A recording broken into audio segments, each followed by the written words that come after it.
Assalamualaikum class. So in this lecture I am going to solve the MCQs of chapter number 2 of first year physics, scalar and vectors.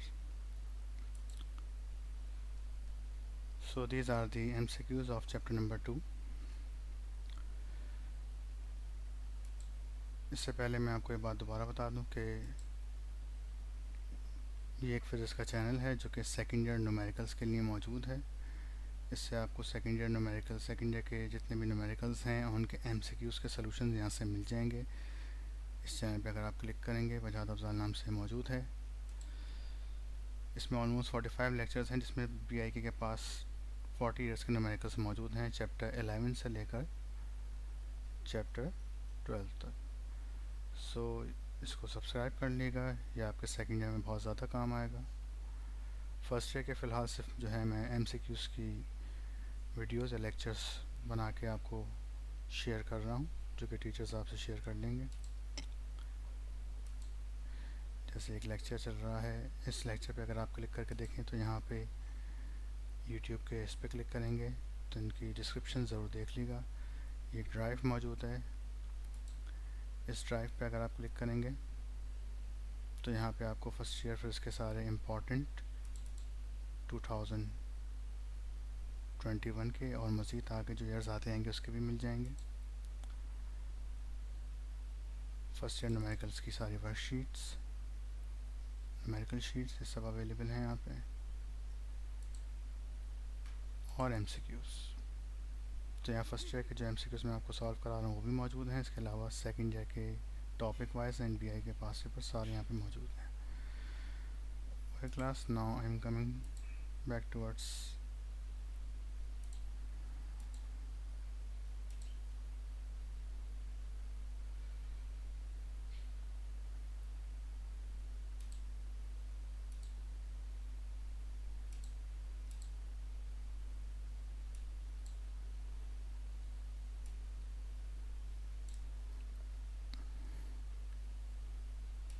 ठीक है। तो ये वो YouTube का channel है, यहाँ पे इसकी 45 लेक्चर्स मौजूद हैं जिनको आप देख के स्टार्टिंग ईयर से ही अपनी तैयारी अच्छी कर सकते हैं। और किसी भी लेक्चर पे अगर आप क्लिक करते हैं तो यहाँ पे एक ड्राइव का ऑप्शन आ रहा है और यूट्यूब के लिंक्स का ऑप्शन आ रहा है। यहाँ पे MCQs का भी एक लिंक आ जाएगा अभी जब आप देखेंगे इसको। इस पर क्लिक करेंगे तो आपको सारे सेकेंड ईयर की numerical sheets and formula, similarly first year के सारे न्यूमेरिकल शीट्स और फार्मूला आपको यहाँ से मिल जाएंगे। More you will also get the important of first year physics according to reduce syllabus. ये देख सकते हैं आप यहाँ पे।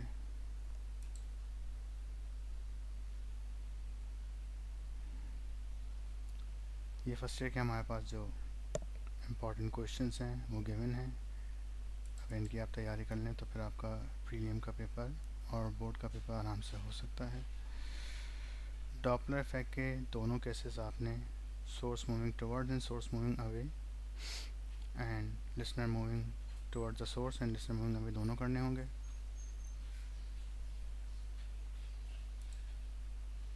इसके अलावा इनके न्यूमेरिकल्स हैं, इनकी तैयारी भी आप यहाँ से इजीली कर सकते हैं। चैप्टर बाय सारे न्यूमेरिकल्स गिवन हैं, यहाँ से इनकी तैयारी अगर आप कर लेंगे तो आपका प्रीलिम का पेपर आराम से हो जाएगा। हाईलाइटेड न्यूमेरिकल्स इंक्लूड नहीं है कोर्स में, उनको छोड़ दीजिएगा।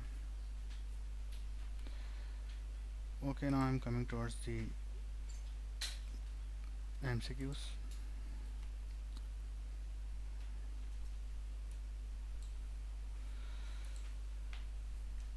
सो चैप्टर नंबर 2 में सबसे पहला नंबर a vector which can displace parallel to itself is called free vector.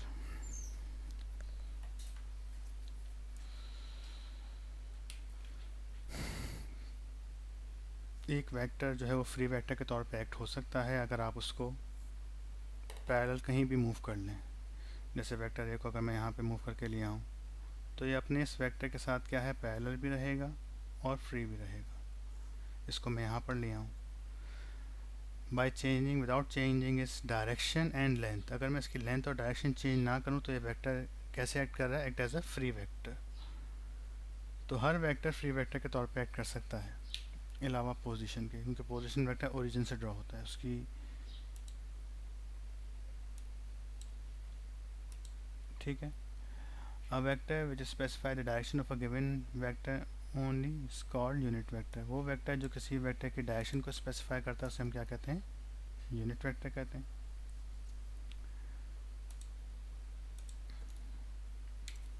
तो यूनिट वेक्टर का फॉर्मूला यही होता है। जैसे एक वेक्टर ए है, ये इसका मैग्नीट्यूड है और ये इसकी डायरेक्शन है वेक्टर ए कैप। तो वेक्टर की फुल डेफिनेशन क्या होती है कि वेक्टर बराबर होता है, दुनिया कोई भी वेक्टर बराबर किसके होता है?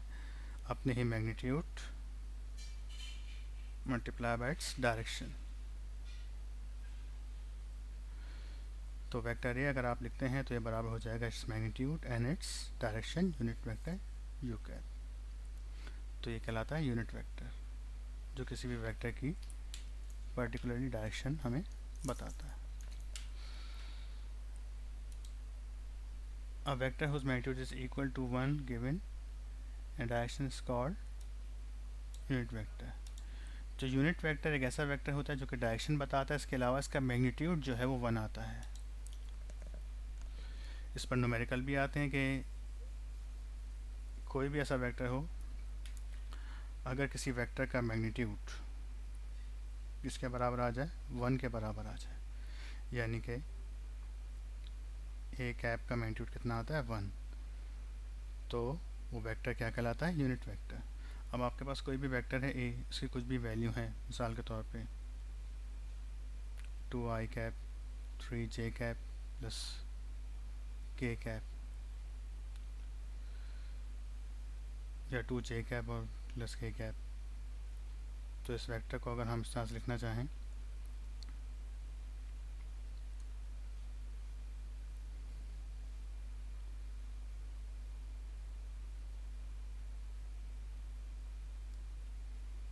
टू बाई थ्री, ये एक वेक्टर है। अब हमें शो करना है कि अगर ये वेक्टर यूनिट वेक्टर है तो इसका हम मैग्नीट्यूड निकालेंगे। अगर इसका मैग्नीट्यूड 1 के बराबर आ गया तो हम कह देंगे कि vector A is a unit vector. Check करते हैं इसका वेक्टर का आंसर यूनिट वेक्टर का आंसर बनाता ही नहीं आता। तो दुनिया में कोई भी वेक्टर हो उसका मैग्नीट्यूड निकालने का क्या तरीका होता है? सोल्यूशन पे आते हैं। तो मैग्नीट्यूड निकालने का बड़ा तरीका ये होता है कि कोई भी वेक्टर का अगर आप मैग्नीट्यूड निकालने हैं तो उसकी एक्स की वैल्यू का स्क्वायर, वाई की वैल्यू का स्क्वायर और जेड की वैल्यू का हम स्क्वायर कर देते हैं। यानी ये वाली जगह कहलाएगी आपके पास ए एक्स आई कैप, ए वाई जे कैप, ए जेड के कैप। तो यहाँ पे ए एक्स कितना है? 2/3, 2/3 और 1/3। जब हम इस पर स्क्वायर लेंगे तो हो जाएगा 4/9, 4/9, 1/9। एलसीएम लेंगे तो क्या हो जाएगा? नीचे 9 आ गया, 4 + 4 + 1, तो √9/9। तो इसका आंसर क्या आ गया? √1। That is its answer is 1। तो इसका मैग्नीट्यूड कितना आ गया है? 1। तो हम कह सकते हैं कि hence vector A is a act as a unit vector.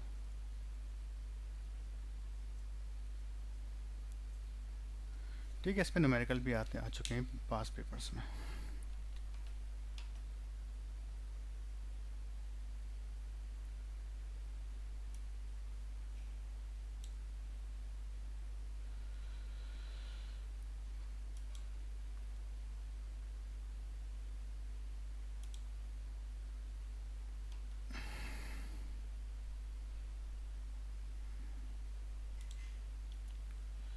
अब वेक्टर उस मैग्नीट्यूड इज इक्वल टू 0, उसको हम नल वेक्टर कहते हैं। ऐसा वेक्टर जिसका मैग्नीट्यूड कितना आ जाए? 0 आ जाए, उसको हम कहते हैं नल वेक्टर।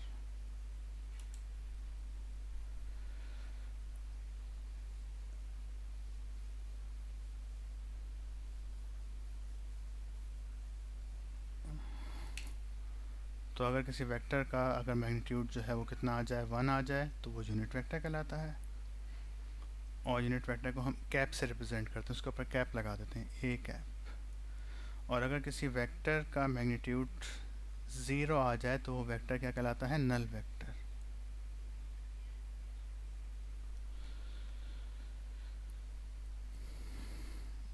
यानी कि कह सकते हैं अगर दो वेक्टर्स आपस में, दो इक्वल और अपोजिट वेक्टर, उनका सम नल के बराबर आएगा। एक वेक्टर ए है, एक वेक्टर बी है, तो दोनों वेक्टर ए और बी लेंथ में बराबर हैं, लेकिन वेक्टर के तौर पे अपोजिट हैं। वेक्टर ए जो है वो नेगेटिव है वेक्टर बी का। तो अगर इन दोनों वेक्टर्स को हम आपस में ऐड कर दें, vector A plus vector B, तो इसका रिजल्ट क्या आएगा, 0। यानी कि वेक्टर ए और वेक्टर जी जब ऐड होंगे तो दोनों की फोर्सेस आपस में क्या हो जाएंगी, कैंसिल हो जाएंगी। अगर ये यहाँ 10 न्यूटन अप्लाई कर रहा है तो ये यहाँ पे भी 10 न्यूटन अप्लाई कर रहा है। इसकी 10 है तो ये -10 मानी जाएगी। इसका रिजल्टेंट वेक्टर क्या आएगा, वेक्टर ए प्लस बी 0 के बराबर आ जाएगा।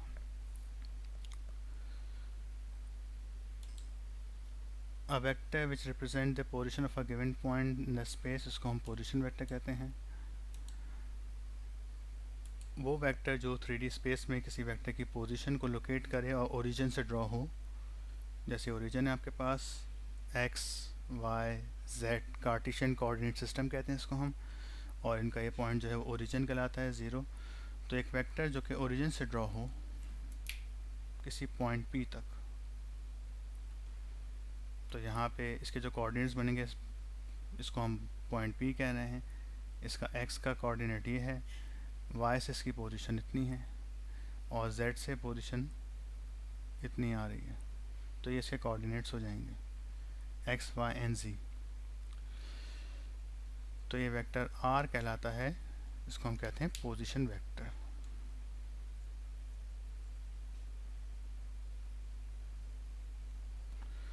और इसकी फुल फॉर्म आती है कि पोजीशन वेक्टर बराबर होता है r इंटू आर कैप। इसका यूनिट वेक्टर ड्रॉ करना चाहें तो ये आ गया r कैप।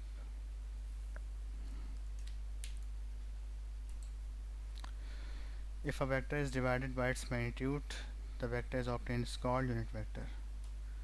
तो यूनिट वेक्टर का एक ये भी फॉर्मूला होता है हमारे पास कि अगर हम किसी वेक्टर को, जैसे लिखा है मैंने, vector r equal to r into R cap, तो अगर किसी वेक्टर को उसके मैग्नीट्यूड से डिवाइड कर दें तो उसका रिजल्ट क्या आता है, उस वेक्टर का यूनिट वेक्टर आता है। सिमिलरली इसको यूँ भी लिख सकते हैं कि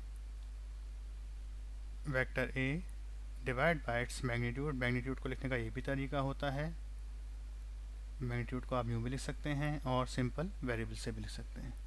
तो इसका रिजल्ट जो आएगा वो क्या आएगा, यूनिट वेक्टर ऑफ वेक्टर ए।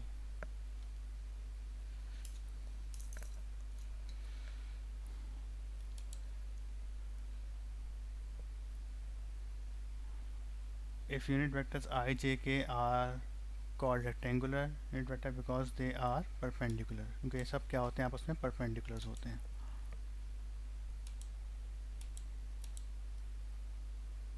ये रेक्टेंगुलर यूनिट वेक्टर्स कहलाते हैं। जैसे मिसाल के तौर पे अगर कोई वेक्टर यहाँ पे आएगा x एक्सिस पे तो उसको हम यूनिट वेक्टर i कैप होता है, y एक्सिस पे जो यूनिट वेक्टर आता है उसको j कैप कहते हैं, और z एक्सिस पे जो आता है उसको हम k कैप कहते हैं।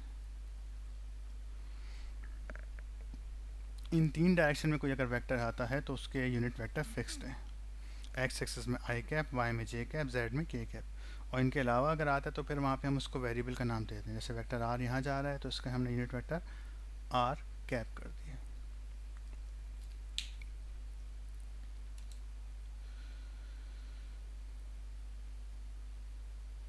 The resultant of two equal but opposite vectors called null vector. ये मैंने अभी बताया था आपको कि दो वेक्टर्स अगर आपस में इक्वल हों और अपोजिट हों तो उनका यूनिट वेक्टर क्या आएगा, नल आएगा। जैसे वेक्टर ए और एक वेक्टर है बी, दोनों वैल्यू में बराबर है, यानी कि ये भी 10 है, ये भी 10 है, लेकिन ये +10 है, ये माइनस का 10 है, क्योंकि डायरेक्शन अपोजिट है। इनको अगर आप ऐड करेंगे तो इनका रिजल्टेंट वेक्टर क्या आएगा, a प्लस बी अगर आप करेंगे तो इसका आंसर क्या आएगा, 0, null vector. Two forces produce maximum result when angle between them is, दो फोर्सेस जो है वो मैक्सिमम रिजल्ट प्रोड्यूस करेंगे जब उनके दरमियान एंगल कितना हो, ज़ीरो। ठीक है, इसको देख लीजिए। तो इसका आंसर ये बन सकता है, मिसाल के तौर पे एक फोर्स F1 है, एक फोर्स F2 है,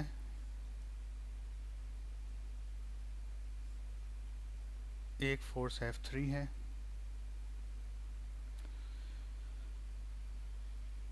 ठीक है। तो दो फोर्सेस कब हमारे पास मैक्सिमम रिजल्ट क्रिएट करते हैं, मिसाल के तौर पर एक फोर्स F3 यूँ कर लीजिए, मान लीजिए 10 न्यूटन है, ये भी मान लीजिए 8 न्यूटन है, और ये भी 8 न्यूटन है। तो अब एक बॉडी पर अगर फोर्स हम अप्लाई करें, F1 अप्लाई की हमने और F2 अप्लाई की, तो ये दोनों फोर्सेस बेटा क्या कहलाएंगी, एंटी पैरेलल। पैरेलल कहते हैं सेम डायरेक्शन, और अगर ये अपोजिट में हो तो इसको हम कहते हैं एंटी पैरेलल। तो यहाँ पे क्या है, ये एंटी पैरेलल फोर्सेस,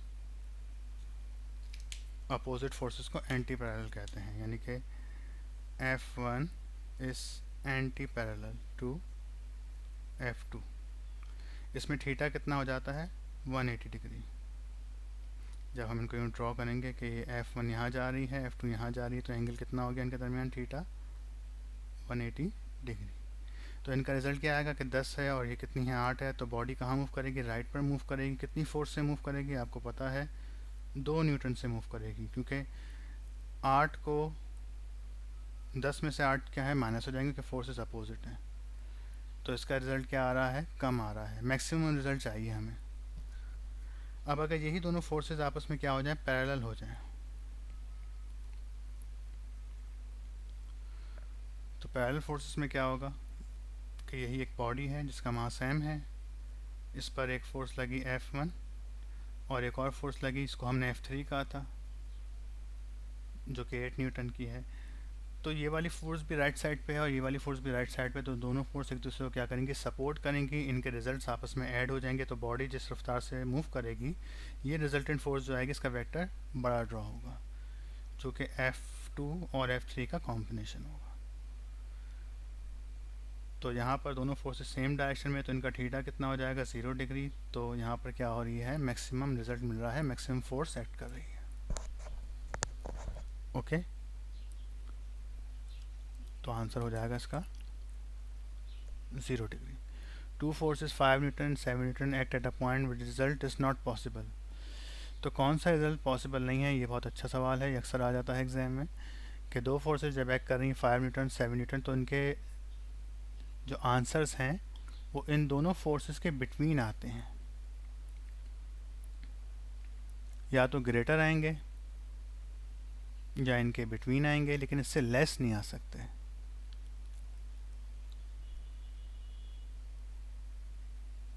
और इन दोनों फोर्सेस के सम से भी ग्रेटर नहीं आ सकते। तो two forces of 5 Newton 7 Newton act at a point which result is not possible, so 20 Newton is not possible, क्योंकि इनमें हमारे पास 8 न्यूटन भी आ सकता है, सॉरी 2 न्यूटन भी आ सकता है, 12 न्यूटन भी आ सकता है, और 8 भी आ सकता है। मैं आपको तीनों का सोल्यूशन दिखा दूँ कि 3 पॉसिबिलिटीज़ क्या हो सकती हैं, उसको देख लेते हैं। लेकिन 20 न्यूटन नहीं हो सकता। तो पहला तो ये हो जाएगा कि अगर फोर्स जो है आपके पास एक 7 है और एक 5 है, तो एक तो इसका आंसर क्या बन रहा है कि अगर अपोजिट होंगी तो आंसर क्या हो जाएगा, 7 में से 5 गए, 7 माइनस 5, आंसर आ गया 2 न्यूटन। यानी फोर्सेस अगर अपोजिट हो तो बड़ी में से छोटी फोर्स को माइनस कर देते हैं, रिजल्टेंट फोर्स आ जाती है, 2 न्यूटन आ गया। मैक्सिमम होती तो क्या हो जाता, दोनों ऐड हो जाती, F1 प्लस F2। यहाँ पे क्या आंसर बन जाता है इन दोनों फोर्सेस का, 7 प्लस 5 12 न्यूटन हो जाता।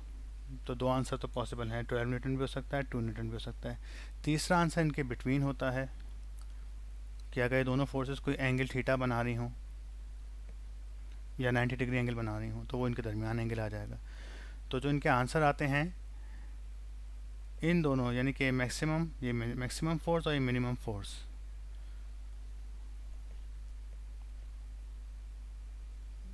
F1 कितनी है 7 न्यूटन, F2 कितनी है 5 न्यूटन। तो इनके रिजल्ट जो आ सकते हैं, पॉसिबिलिटीज़ क्या हैं,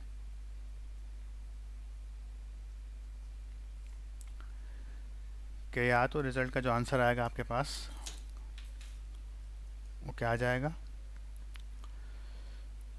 मैक्स फोर्स कितनी आएगी कि दोनों को ऐड कर दें 12 न्यूटन, मिनिमम कितनी आएगी कि दोनों का डिफरेंस ले लें 7 - 5, तो आ जाएगा आपके पास कितना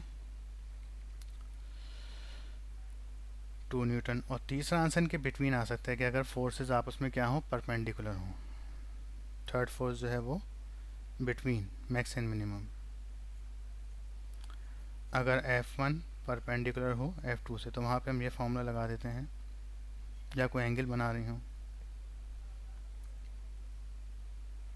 F बराबर हो जाएगा F1 square plus F2 square. Law of cosine लगा देते हैं हम यहाँ पे, 2F1 F2 cos 90, तो cos 90 ज़ीरो की वजह से पूरा क्या हो जाता है, ज़ीरो। तो यहाँ पे क्या हो जाएगा 7 का स्क्वायर प्लस 5 का स्क्वायर, 49 प्लस 25, तो हो जाएगा 64। 64 का रूट लेंगे तो 8 आंसर आ जाएगा, यानी थर्ड फोर्स क्या आ रही है 8 न्यूटन। तो तीन फोर्सेस पॉसिबल हैं, मैक्सिमम मिनिमम और बिटवीन, जब ये क्या थी, परपेंडिकुलर थी। तो यहाँ पे ये जो थे एंटी पैरेलल करेंगे तो मिनिमम आएगा, इनको पैरेलल कर देंगे, F1 पैरेलल है F2 से तो मैक्सिमम आंसर आएगा, और अगर परपेंडिकुलर होती तो ये आंसर आता। तो बज़ाहिर 20 न्यूटन आंसर नहीं हो सकता, ये भी आंसर हो सकता है, ये भी हो सकता है, ये भी। मैं आपको डिटेल में बता दी है बात। Two forces will produce minimum result when they act in opposite direction और एंटी पैरेलल, ये बात हो चुकी है। Two forces of equal magnitude F makes an angle 180 with each other. The result is, और से सुनिए इसको, दो फोर्सेस इक्वल मैग्नीट्यूड की हैं, उनके दरमियान एंगल कितना है 180, यानी कि दोनों फोर्सेस क्या हैं, अपोजिट हैं, तो उनका रिजल्ट कितना आएगा 0 डिग्री।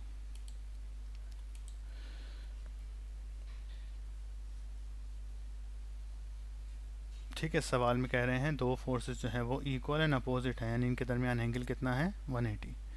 F1 है, ये F2 है, दोनों बराबर हैं, ये भी 10 है तो ये भी 10 न्यूटन है। इनका एंगल कितना है थीटा 180 डिग्री, तो इनका रिजल्ट कितना आएगा, दोनों एक दूसरे को कैंसिल कर देंगी, F1 प्लस F2 जब आप करेंगे तो आपके पास 0 न्यूटन आंसर आ जाएगा।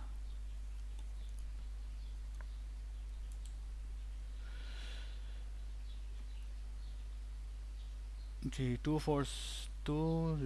the result of two forces of same magnitude acting perpendicular on a body will be equal to this। दो फोर्सेस बराबर हैं और परपेंडिकुलर एक्ट कर रही हैं, ये दो फोर्सेस F1 F2 कैसे एक्ट कर रही हैं, परपेंडिकुलर, तो इनका रिजल्ट जो आएगा, रिजल्टेंट फोर्स F, वो किससे आएगी, वो इसी फॉर्मूले से आएगी जैसे मैंने निकाली है। लेकिन अब मैं बस क्या करूँगा, यहाँ पर वैल्यूज़ की जगह F रख दूँगा, लॉ ऑफ कोसाइन हम अप्लाई करेंगे।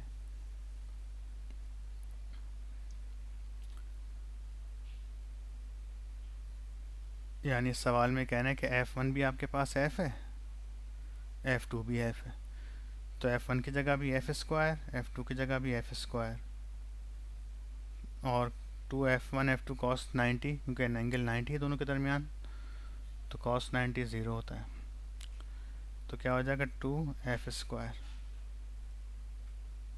फिर जब हम इसका ओपन करेंगे तो F अंडर रूट से बाहर आ जाएगा और 2 रूट के अंदर रहेगा, इस तरीके से, या फिर यूँ लिख लें under root 2 multiply by F। तो इसकी रिजल्टेंट फोर्स आ गई।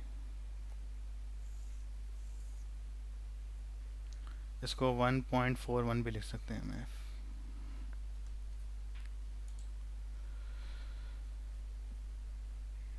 two perpendicular forces 5 and 3 Newton, their resultant is 5 Newton. इसको चेक कर लीजिए, दो जो हैं वो परपेंडिकुलर फोर्सेस हैं 5 न्यूटन 3 न्यूटन, तो उनका रिजल्ट क्या आएगा आपके पास?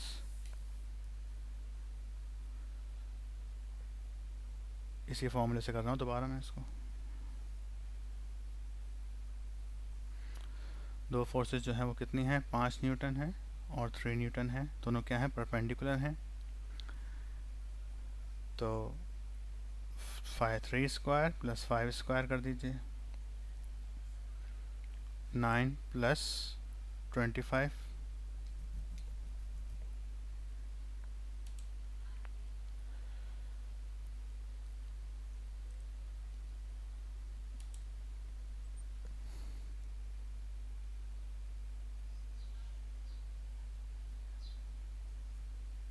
ट्वेंटी फाइव में जब 9 हम ऐड करेंगे कितना हो जाएगा? ये 34। अंडर रूट 34 चेक कर लीजिए किसके बराबर आ रहा है, वो हमारा आंसर हो जाएगा यहाँ पे।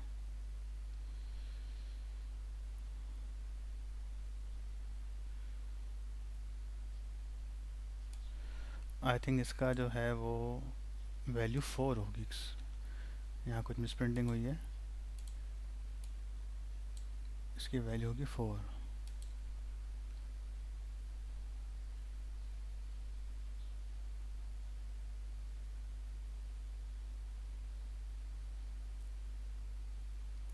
ठीक है, तो इसका आंसर जो है वो 25 आ जाएगा। यहाँ कुछ मिसप्लेसमेंट हुई है, इसका आंसर जो है वैल्यू F1 4 है। तो 9 प्लस 16 हमारे पास कितना आ जाएगा? 25। और इसका फिर हम जब रूट लेंगे तो आंसर आ जाएगा 5 न्यूटन। ओके, तो इसी हम स्प्रिंटिंग थी, मैंने करेक्ट कर दी है। इसको आप नोट्स में भी सही कर लीजिएगा।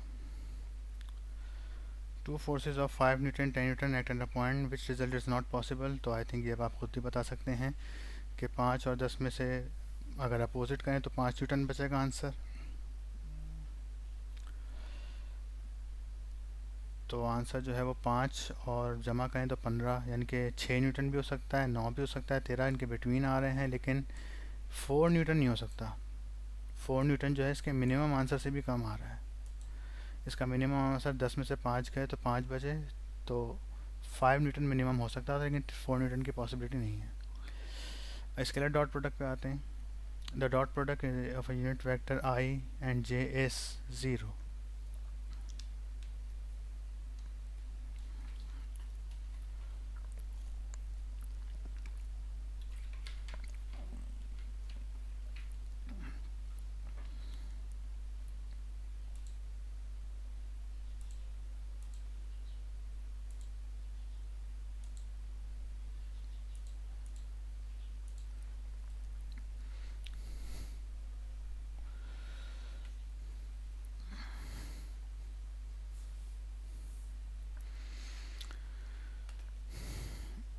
जी बेटा, डॉट प्रोडक्ट जो है unit vectors I and J कितना आएगा?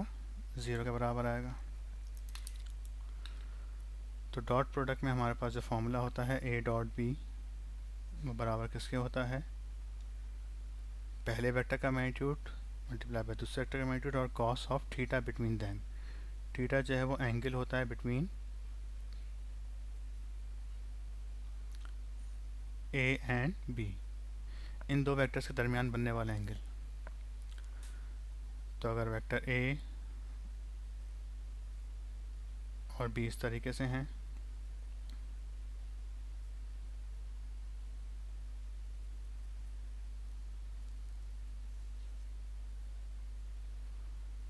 तो ये इनका एंगल थीटा होता है और ये जगह कहलाती है B ऑन A। अच्छा जी, तो डॉट प्रोडक्ट जो है वो यूनिट वेक्टर I और J कितना आएगा हमारे पास? तो ये वेक्टर I कैप और ये वेक्टर J कैप,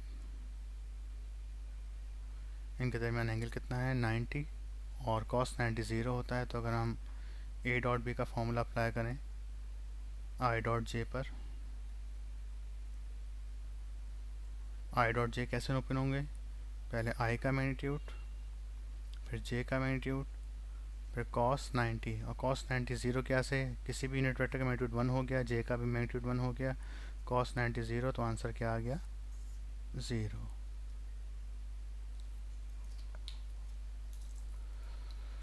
अच्छा जी,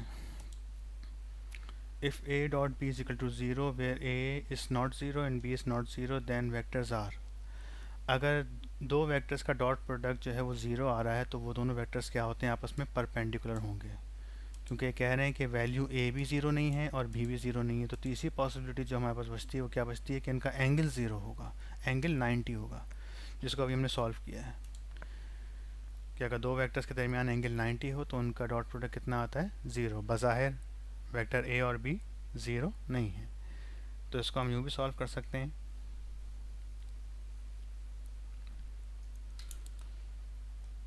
कि अगर वेक्टर ए और वेक्टर बी के दरमियान एंगल कितना हो जाए, 90। अब आप देख रहे हैं कि वेक्टर ए भी ज़ीरो के बराबर नहीं, ए की कुछ ना कुछ वैल्यू होगी, 5 न्यूटन, 10 न्यूटन, कुछ भी हो सकती है। बी भी ज़ीरो के बराबर नहीं है, तो तीसरी पॉसिबिलिटी क्या बचती है कि थीटा कितना होगा, cos 90। तो हम जब इस पर अप्लाई करेंगे कि ए डॉट बी, ए आ गया, बी आ गया, cos 90 A B cos 90 zero, तो इनका प्रोडक्ट कितना आ गया, ज़ीरो के बराबर। So when vector A is perpendicular to vector B then their dot product is 0. Power is the dot product of force and velocity, ये आपने पढ़ा होगा चैप्टर नंबर 8 में।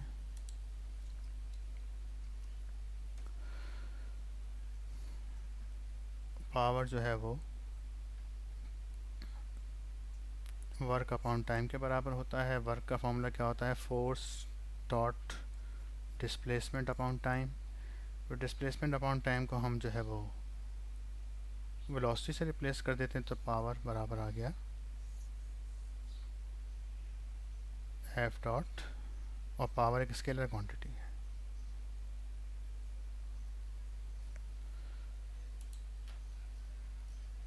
आई डॉट जे प्लस के इज इक्वल टू, चेक करते हैं क्या answer आता है इसका, आई डॉट जे प्लस के।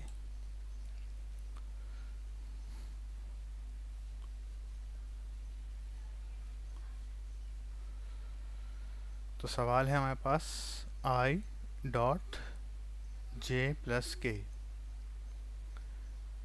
तो डॉट प्रोडक्ट की एक प्रॉपर्टी आपको वैसे याद होनी चाहिए कि डॉट प्रोडक्ट हमेशा सेम वेक्टर्स का 1 के बराबर आता है,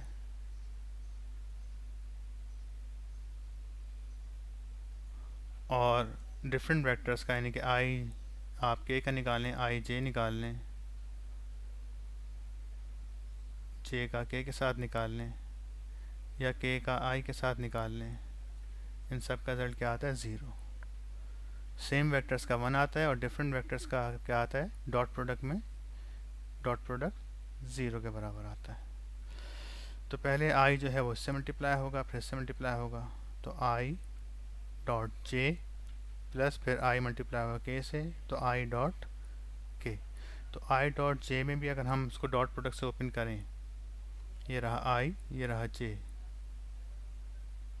और ये है के, तो आई और जे के दरमियान एंगल कितना है, 90, और cos 90 क्या होता है, ज़ीरो।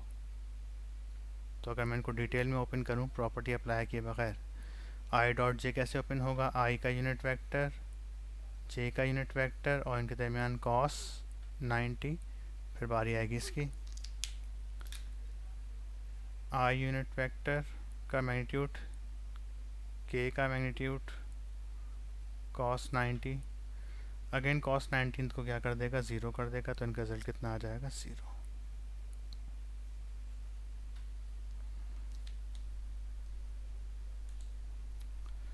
तो इसका रिजल्ट आ गया आपके पास zero. The scalar product of two vector is negative when the vector are anti parallel. Dot product जो है वो दो वेक्टर का नेगेटिव आएगा अगर दो वेक्टर्स आपस में क्या हो, एंटी पैरेलल।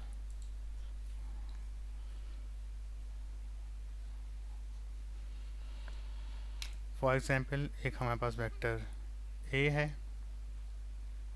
और एक हमारे पास वेक्टर बी। अब इनका हम डॉट प्रोडक्ट ले रहे हैं, तो डॉट प्रोडक्ट में क्या होगा, इस तरह से बन जाएंगे, टेल से टेल मिला दी, थीटा कितना हो गया 180 डिग्री, और कॉस 180 -1 के बराबर होता है, कॉस 0 किसके बराबर होता है +1 के। तो इस वजह से हमें क्या करना पड़ेगा नेगेटिव बनाने के लिए, A dot B is equal to A P cos, अगर 180 आता है तो 180 किसके बराबर हो जाएगा -1, तो इनकी प्रॉपर्टी क्या बन जाएगी, ए डॉट बी का डॉट प्रोडक्ट कितना आ गया, because vector A is anti parallel, ये एंटी पैरेलल का साइन होता है, एंटी पैरेलल को हम अपोजिट वेक्टर्स भी कहते हैं। अच्छा जी, work is the dot product of force and displacement, ये अभी बात की थी हमने पावर के उसमें फॉर्मूले में।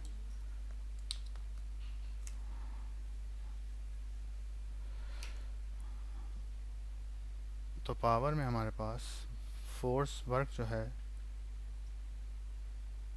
वो फोर्स और डिस्प्लेसमेंट का डॉट प्रोडक्ट होता है, यानी कि F S cos theta.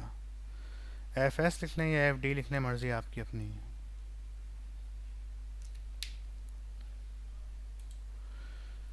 The dot product of force and velocity is power, ये बात हो चुकी है। अगर फोर्स आई -2j है, डिस्प्लेसमेंट 3i, और फोर्स जो है इनका वर्क डन कितना आएगा 4 जूल कह रहे हैं, चेक कर लेते हैं। पहले मैं इनके वेक्टर्स लिख लूँ, फिर मैं आपसे कैमरा शेयर कर रहा हूँ। MCQ नंबर 8 है ये। फोर्स कितनी है 4i -2j, डिस्प्लेसमेंट है 3i + 4j, तो इनका डॉट प्रोडक्ट निकालना है वर्क। तो वर्क बेसिकली क्या होगा, F डॉट D हो जाएगा। तो डॉट प्रोडक्ट का तरीका क्या होता है कि पूरा वेक्टर F लिख दें आप,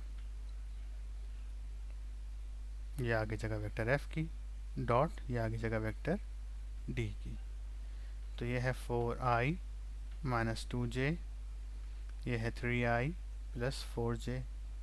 तो डॉट प्रोडक्ट ऐसे लिया जाता है कि आई कैप की वैल्यू आई कैप से मल्टीप्लाई होती है, प्लस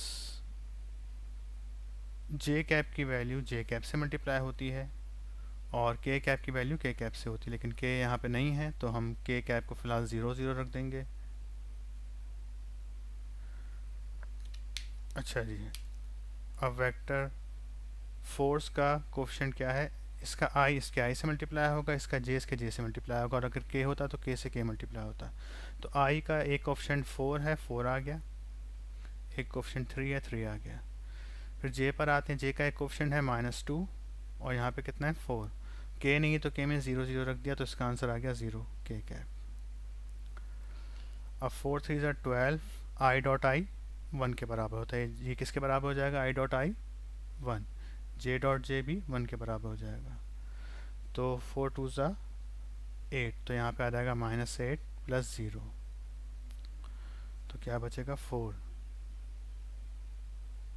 और वर्क का यूनिट क्या होता है जूल।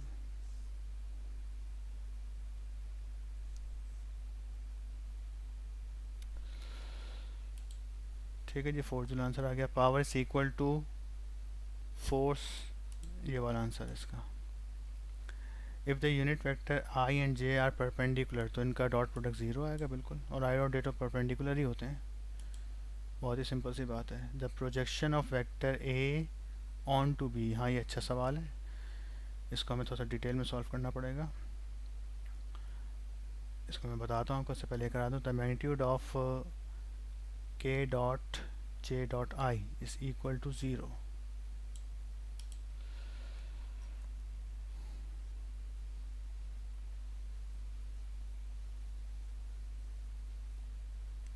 तो MCQ नंबर 12 पहले मैं बता रहा हूँ, के डॉट जे डॉट आई,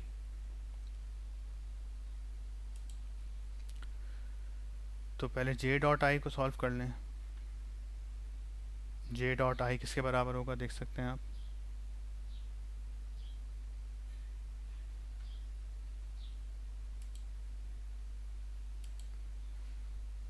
तो जे डॉट आई हो या आई डॉट जेट हो, इसका आंसर आएगा 0। और 0 से आपको यूनिट मल्टीप्लाई होगा तो उसका आंसर क्या हो जाएगा, 0। उसका आंसर क्या आ गया, 0। अब ये 11 वाला मैं बता रहा हूँ प्रोजेक्शन, इनके पहले मैं वेक्टर्स लिख लेता हूँ। इसका आंसर 0 है, देख सकते हैं आप।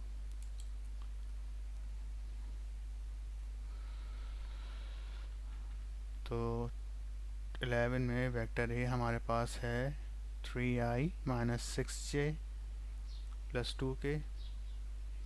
वेक्टर बी है 4i minus 4j plus 7k।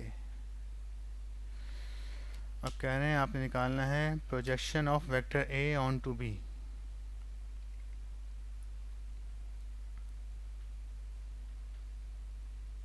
A on B आपने फाइंड आउट करना। इसको ए ऑन बी कहते हैं, यानी कि प्रोजेक्शन है, प्रोजेक्शन का मतलब साया है वेक्टर ए का किसकी तरफ, ऑन टू वेक्टर बी। इसकी डायग्राम कुछ इस तरह से बनेगी कि हमारे पास दो वेक्टर्स हैं, वेक्टर ए एंड बी। तो ए को अक्सर हम यू बनाते हैं और ये हमारे पास एक वेक्टर बी है। अब ए का साया बी के ऊपर गिराना है और ऐसे गिराना है कि 90 डिग्री का एंगल बने। तो यहाँ पे आपने ए से बी की तरफ एक वेक्टर ड्रॉ करना होगा जो कितना एंगल बनाए बी पर जाकर। ये वो जगह पूछ रहे हैं, ये इलाका कहलाएगा ए ऑन बी। इसको ए एक्स भी कहते हैं बेसिकली हम। ए एक्स का मतलब A cos theta, A on B का मतलब ये क्या होता है, कॉस थीटा। तो अगर डॉट प्रोडक्ट का फॉर्मूला ओपन करें, सोल्यूशन पे आते हैं, तो डॉट प्रोडक्ट हम यहाँ पर अगर बी डॉट ए लिखते हैं तो बी डॉट ए बराबर हो जाएगा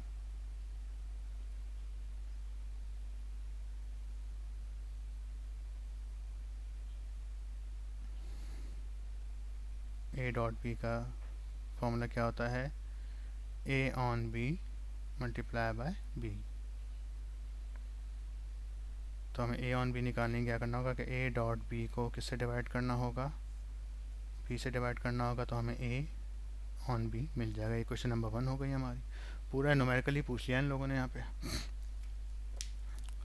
तो पहले हम ए डॉट बी मालूम करेंगे, फिर हम बी का मैग्नीट्यूड मालूम करेंगे।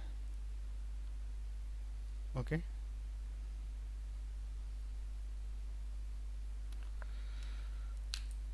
इसको एक क्वेश्चन रख दिया हमने। इतना मुश्किल वैसे आएगा नहीं एग्जाम में। फॉर ए डॉट बी, थोड़ा सा मैं जल्दी सॉल्व करूँगा। ए डॉट बी का मतलब पूरा vector A dot vector B 3i 6j 2k 4 minus 4j 7k। तो आई से मल्टीप्लाई हो जाएगा, जे से मल्टीप्लाई हो जाएगा, के से मल्टीप्लाई हो जाएगा। डायरेक्ट करूँ थोड़ा सा 3 4 जे में यहाँ पे आएगा -6 और यहाँ पे जे क्या है -4 और ये क्या है 2, यह 7 12 6 4 ज़ा 24 और 7 7 2 ज़ा 14। तो ये आ गया ए डॉट बी।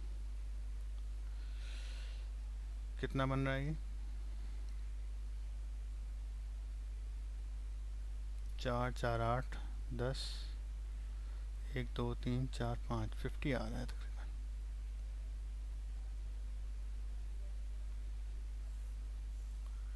यूनिट नहीं पता तो मैं यूनिट लिख दूंगा यहाँ पे, यूनिट्स। अब सेकंड चीज़ रहेगी बी। तो बी कैसे आएगा, फॉर बी किसी भी वेक्टर का मैग्नीट्यूड निकालने का तरीका क्या है, उसकी एक्स की वैल्यू का स्क्वायर, वाई की वैल्यू का स्क्वायर, जेड की वैल्यू का स्क्वायर। तो बी की एक्स क्या है 4 -4 7 4 4 ज़ा 16 प्लस 16 7 7 ज़ा 49। इसको जब ऐड करेंगे तो कितना हो जाएगा हमारे पास,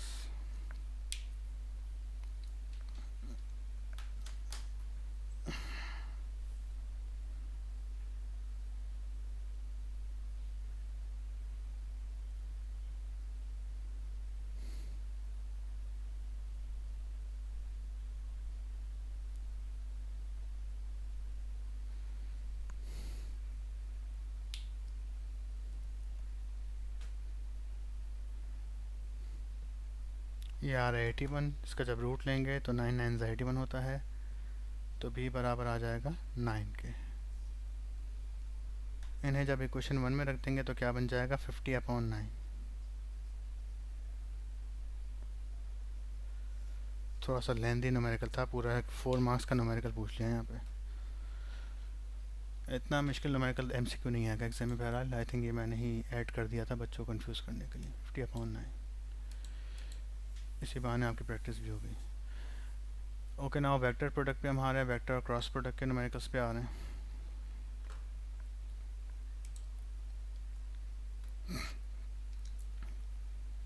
ये बी लिखा हुआ है, a.b।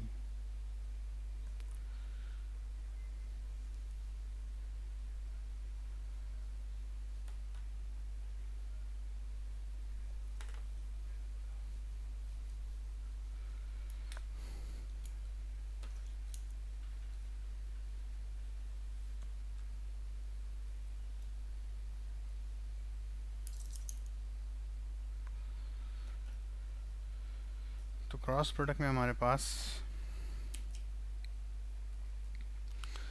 जो फंडामेंटल फार्मूला है कि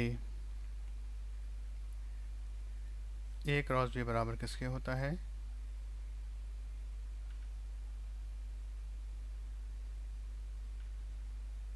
a b साइन थीटा,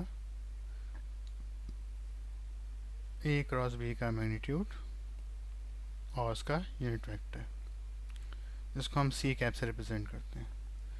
जैसे दो वेक्टर हैं, वेक्टर a और वेक्टर b, और इनके दरमियान एंगल कितना है, थीटा। तो ये आएगा वेक्टर c आपके पास। और ये वेक्टर c इसके ऊपर भी 90 डिग्री का एंगल बनाएगा, इसके साथ भी 90 डिग्री का एंगल बनाएगा। अगर हम देखना चाहें तो ये देख सकते हैं इसको, कि अगर मैं वेक्टर b को ब्लैक से ड्रॉ कर दूं या ग्रीन से ड्रॉ कर दूं इसको,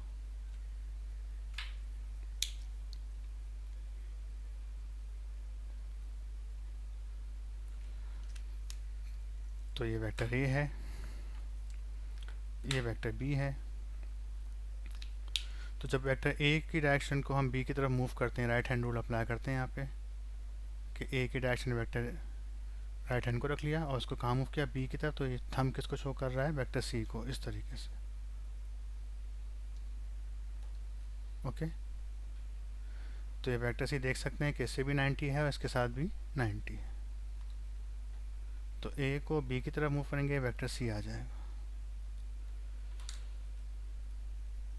और अगर b को a की तरफ मूव करेंगे तो माइनस वेक्टर c आएगा।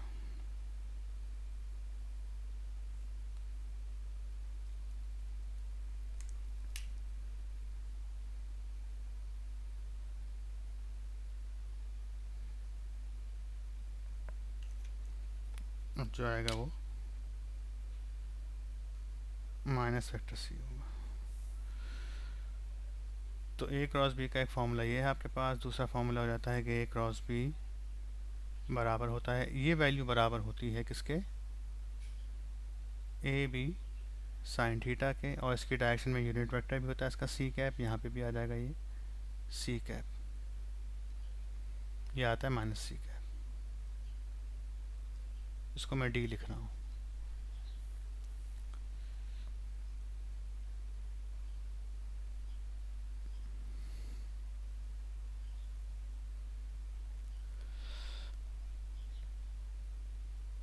और b क्रॉस से अगर आप निकालेंगे तो उसका आंसर क्या आएगा, ए भी साइन थीटा ही आएगा, लेकिन माइनस c कैप आ जाएगा। और इसको एक और तरीके से भी हम लिखते हैं कि a क्रॉस p बराबर किसके आ रहा है, एक नए वेक्टर के आ रहा है, बराबर वेक्टर c के। इनका क्रॉस प्रोडक्ट नए वेक्टर को रिप्रेजेंट करता है, जो वेक्टर इन दोनों वेक्टर्स के ऊपर 90 डिग्री बना रहा होता है। तो ये भी 90 डिग्री बन रहा है। और b क्रॉस a को हम यूँ भी लिख सकते हैं कि b क्रॉस a बराबर होगा नया वेक्टर, वेक्टर d के। और ये वेक्टर d जो है ये नेगेटिव है वेक्टर c का। तो अगर मैं यहाँ नेगेटिव लिखना चाहूँ तो क्या आ जाएगा, ये वेक्टर माइनस c के बराबर। तो अगर इस इक्वेशन को हम इक्वेट करना चाहें तो पता चलता है कि ए क्रॉस बी जो है वो किसके बराबर आ रहा है, माइनस साइन इधर ले आए,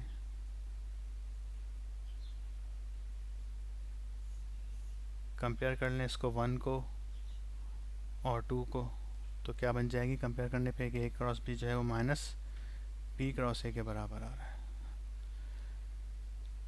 डॉट प्रोडक्ट में क्या था कि ए डॉट बी लें या बी डॉट ए करें, कम्यूटेटिव लॉ था वो भी होता था, ये एंटी कम्यूटेटिव लॉ को भी कर रहा है क्रॉस प्रोडक्ट। तो ये सारी बातें आई थिंक आपने थ्योरी में पढ़ी होंगी, कोई नई बात नहीं बताई है मैंने इसमें।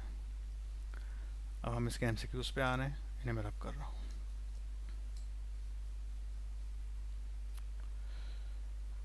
पहला एमसीक्यू है कि J cross J is equal to, तो क्रॉस प्रोडक्ट में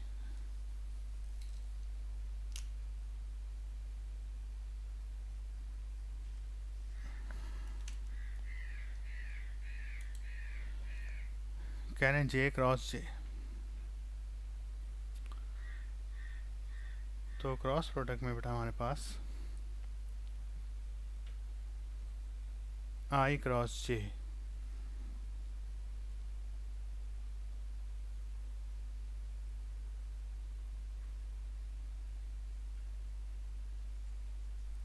ये आपने याद करना होगा कि आई जे और के कैप।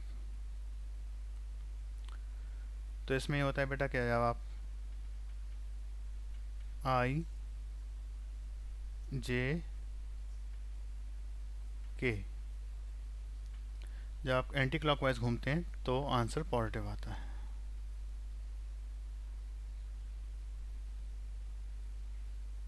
आई क्रॉस जे का मतलब क्या है क्रॉस प्रोडक्ट के हिसाब से, जैसे वेक्टर ए क्रॉस बी था तो उसमें हम क्या करते थे कि ए क्रॉस बी का मतलब था कि वेक्टर ए की डायरेक्शन में आप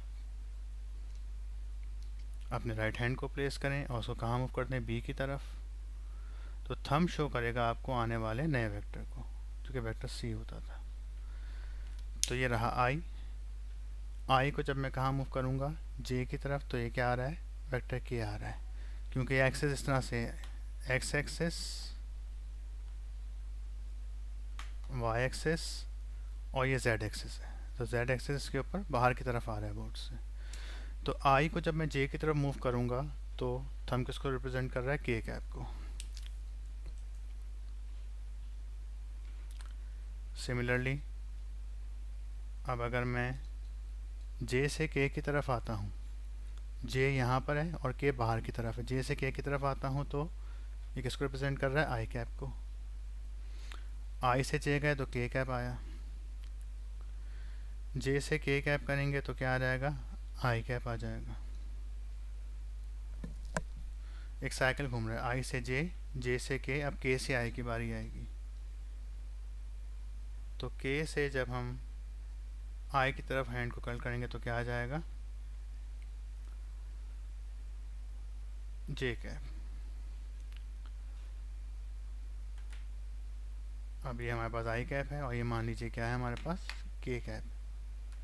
तो के को जब आप आई की तरफ मूव करेंगे तो थंब किसको शो करेगा, जे की डायरेक्शन में आएगा, इस तरीके से के क्रॉस आई, तो थंब किसको शो कर रहा है, जे डायरेक्टर को।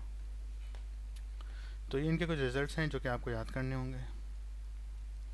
इनको अपोजिट करेंगे, जे से आई करेंगे तो ये माइनस के कैप हो जाएगा। भाई आई जे किया था तो के कैप आया था, अगर उल्टा करूँ मैं जे से आई की तरफ आऊँ तो कहाँ जा रहा है, माइनस वाई में जा रहा है, माइनस जेड एक्सेस में जा रहा है। जे से आई करेंगे तो माइनस के कैप हो जाएगा, क्योंकि के कैप के पीछे कौन सा वेक्टर चल रहा है उसका, माइनस के कैप। आई के पीछे कौन सा वेक्टर चल रहा है उसका, माइनस आई कैप। जे के नीचे कौन सा चल रहा है, माइनस जे कैप। तो जे क्रॉस के करेंगे, के क्रॉस जे करेंगे तो ये भी क्या हो जाएगा, माइनस आई कैप हो जाएगा। आई क्रॉस के करेंगे तो ये भी क्या हो जाएगा, माइनस जे कैप। और इसके अलावा सेम रिजल्ट जो होते हैं, आई क्रॉस आई, जे क्रॉस जे और के क्रॉस के, ये सब किसके बराबर आते हैं, ज़ीरो के। तो यहाँ पे जे क्रॉस जे पूछा गया, इसका आंसर क्या होगा 0। अब मैं सवाल पे आ रहा हूँ कि सवाल में जो पूछा गया था इनको रब कर रहा हूँ। ये प्रॉपर्टी मैंने एक्सप्लेन कर दी है, इनको आप वीडियो स्टॉप करके रिपीट करके दोबारा देख सकते हैं। तो जे क्रॉस जे हमारे पास फॉर्मूला इसका जो है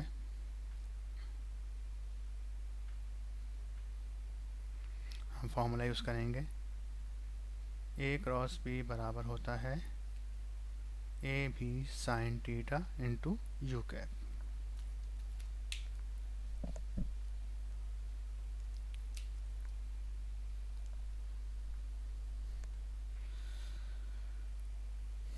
तो जे क्रॉस जे का यूनिट वेक्टर मैग्नीट्यूड आ गया, फिर जे का मैग्नीट्यूड आ गया जो कि 1 के बराबर होता है साइन जे और के और जे के दरमियान क्या यूनिट वेक्टर होगा, ये जे वेक्टर है। जे कैप और जे कैप के दरमियान एंगल हो जाएगा 0। साइन 0 0 के बराबर होता है 1 मल्टीप्लाई बाय 1 साइन 0। तो इसका आंसर क्या आ गया, null vector.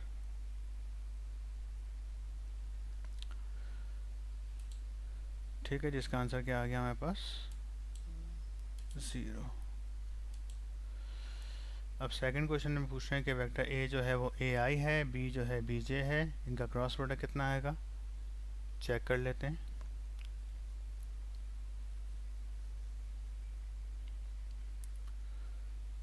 Vector A I cap, B J cap, तो इनका क्रॉस प्रोडक्ट कितना आएगा, A cross B.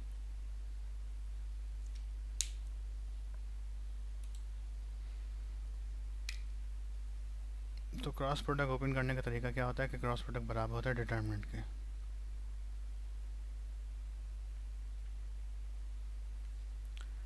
I cap, J cap, के कैप, यहाँ पे ए एक्स जो पहले वेक्टर होता है उसकी वैल्यू पहले आती है। पहले वेक्टर ए है तो ए एक्स, ए वाई, ए जेड, बी की पहली वैल्यू, बी की दूसरी वैल्यू और बी की जेड एक्सिस की वैल्यू। तो यहाँ पे अगर हम देखें तो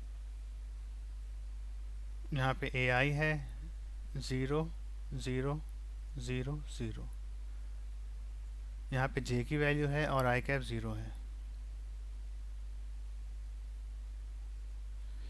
चलिए इनकी वैल्यूज प्लेस कर देते हैं, आई कैप, जे कैप और के कैप। ए एक्स कितना है, ए 0 0, बी में कितना है, आई कैप 0 है लेकिन जे कैप बी के बराबर है और ये भी 0 है। तो अब हम इसको जो एक्सपेंड करेंगे आई कैप से तो ये वाला पोर्शन बचेगा जिसका रिजल्ट 0 हो जाएगा। चलें करके दिखाता हूँ मैं आपको।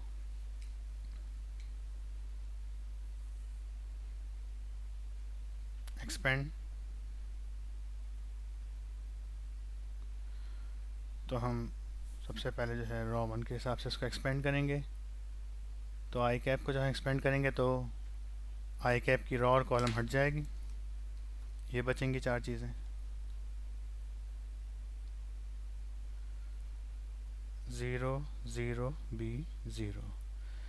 सेकंड रॉ फर्स्ट रॉ का सेकंड कॉलम जो आता है वो माइनस कोफिशिएंट के साथ आता है, तो इसकी रॉ और कॉलम हट जाएगा, ये दोनों चीज़ें। क्या बचेगा, ए 0 ए 0 0 0।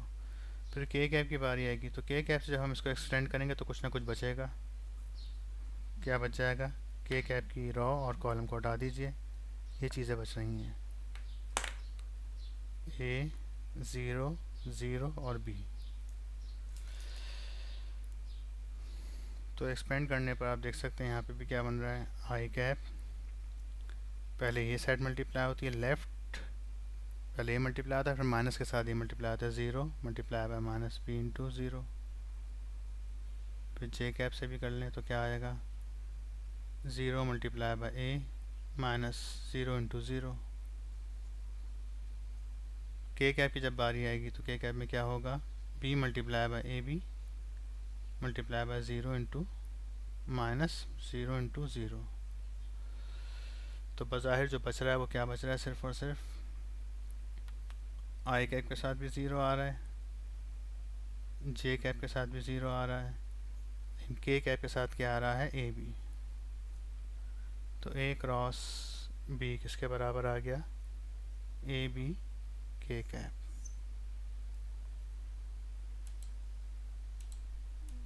तो ये इसका आंसर हो गया ए बी के कैप। अगर वेक्टर ए बी 0 के बराबर नहीं है, बी भी 0 के बराबर नहीं, उनका क्रॉस प्रोडक्ट 0 आ रहा है, तो दोनों वेक्टर्स क्या होंगे, पैरेलल। क्योंकि यहाँ पर आपके पास क्या चलता है, ए क्रॉस बी में चलता है A B sine theta U cap. तो साइन 0 के बराबर होता है, साइन 90 1 के बराबर होता है। तो दो वेक्टर्स अगर आपस में पैरेलल हैं तो उनका क्रॉस प्रोडक्ट पॉसिबल नहीं है। Area of a triangle is given by A cross B के मैग्नीट्यूड को अगर 2 से डिवाइड कर दें तो हमारे पास एरिया ऑफ ट्रायंगल आ जाता है। अच्छा, एक और बात, ये ए क्रॉस बी जो आपको बताता है वेक्टर की फॉर्म में, तो ए क्रॉस बी का अगर आप मैग्नीट्यूड ले लें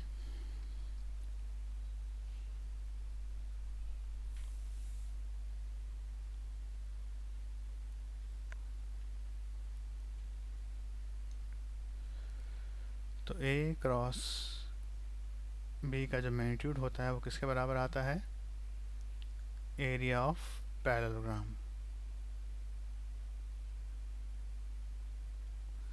और अगर आप इसको 2 से डिवाइड कर दें, एरिया ऑफ पैरेललोग्राम को डिवाइड बाय 2 कर दें, तो वो एरिया ऑफ ट्रायंगल कहलाता है। इसको याद कर लीजिएगा। तो एरिया ऑफ पैरेललोग्राम क्या होता है, ए क्रॉस बी का मैग्नीट्यूड मैंने अभी बताया आपको, द मैग्नीट्यूड ऑफ के क्रॉस आई क्रॉस जे।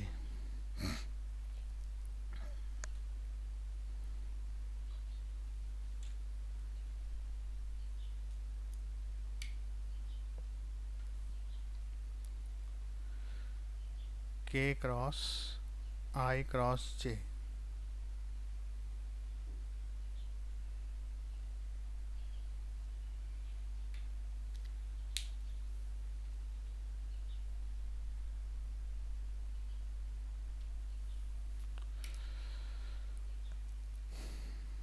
तो आई क्रॉस जे हमारे पास किसके बराबर होता है, अगर हम चेक करें आई को जे की तरफ मूव कराएं तो कौन सा इसका रिजल्ट आता है, के कैप के बराबर। तो आई क्रॉस जे क्या आएगा, के कैप, और के क्रॉस के कैप क्या हो जाएगा, 0। जो किसी भी वेक्टर का उसी के साथ क्रॉस प्रोडक्ट लें तो उसका आंसर क्या आ जाता है, 0 हो जाता है। आई और जे का अगर हम क्रॉस प्रोडक्ट लें, आई को जे की तरफ घुमाएंगे तो क्या आएगा, के कैप आएगा। आई को जे की तरफ घुमाए तो क्या है, के कैप, तो आई क्रॉस जे आ गया के कैप के बराबर। फिर के क्रॉस के जब आप लेंगे तो उसका आंसर क्या आएगा, 0। किसी भी वेक्टर का उसी के साथ क्रॉस प्रोडक्ट 0 होता है, किसी भी वेक्टर का उसी के साथ डॉट प्रोडक्ट 1 के बराबर होता है।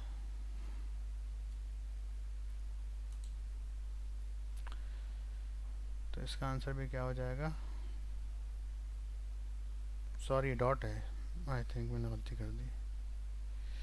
हाँ, ये तो हो गया क्रॉस प्रोडक्ट, तो इसका आंसर तो 0 है। अब नेक्स्ट में 6b में कह रहे हैं आई डॉट जे क्रॉस आई। इसको मैं नीचे कर देता हूँ जी, 2017 में आए, अच्छा MCQ है, इम्पॉर्टेंट वन है। इसका आंसर -1 आएगा, देखते हैं कैसे आ रहा है।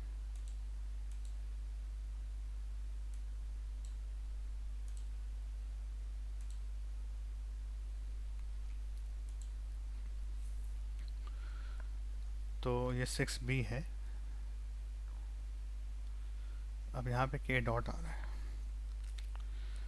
तो अगेन सबसे पहले हम बात की कि आई क्रॉस जे हमने किया तो उसका आंसर क्या आ गया, के कैप। फिर के सॉरी सवाल में क्या है, जे क्रॉस आई, तो ये यहाँ पे आई क्रॉस जे नहीं कर रहे हैं बल्कि जे क्रॉस आई कर रहे हैं।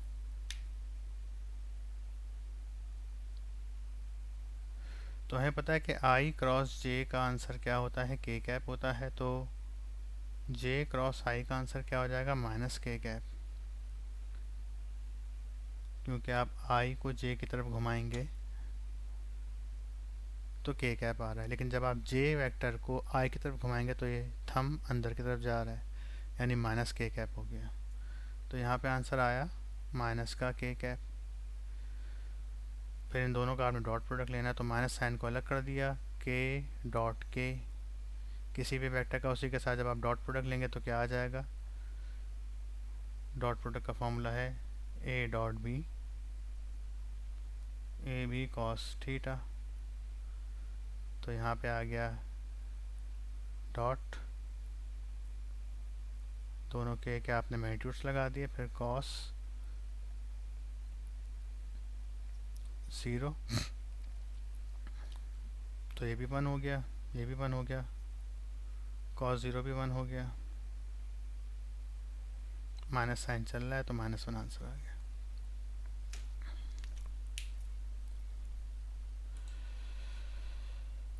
अगर ए डॉट बी 0 के बराबर है, ए क्रॉस बी भी 0 के बराबर है, ए 0 नहीं तो फिर कौन 0 होगा, यकीनन वेक्टर बी 0 के बराबर होगा।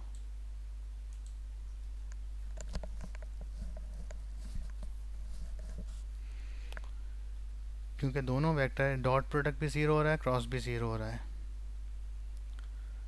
तो इन दोनों सूरतों में हमारे पास जो ऑप्शन बनता है वो क्या बनता है कि इन दोनों वेक्टर्स में से कोई एक वेक्टर 0 हो तो भले डॉट प्रोडक्ट लिया जाए, क्रॉस प्रोडक्ट लिया जाए, दोनों का आंसर क्या आ जाएगा, 0 आ जाएगा। अगर वेक्टर ए पैरेलल हो, अगर वेक्टर बी पैरेलल हो ए से, तो इनका डॉट प्रोडक्ट 0 नहीं आता, तो ये ऑप्शन नहीं हो सकता। परपेंडिकुलर होता तो क्रॉस प्रोडक्ट 0 नहीं आता, इक्वल होता तो भी डॉट प्रोडक्ट 0 नहीं आता। तो सिर्फ एक ही चीज़ बचती है कि अगर वेक्टर बी भी 0 हो तो इनका डॉट प्रोडक्ट 0 आ जाएगा। इसको थोड़ा सा एक्सप्लेन कर देता हूँ मैं, वरना आप कंफ्यूज होंगे।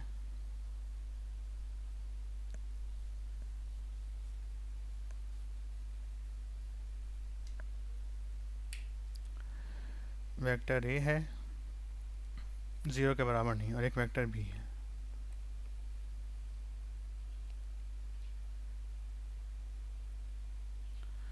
वेक्टर बी या तो वेक्टर ए के बराबर हो सकता है, पहली पॉसिबिलिटी,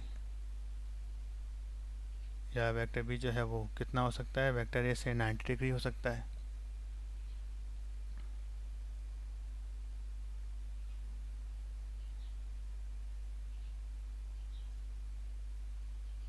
कितना एंगल बनाएगा वो, 90 डिग्री का एंगल बना सकता है वेक्टर ए।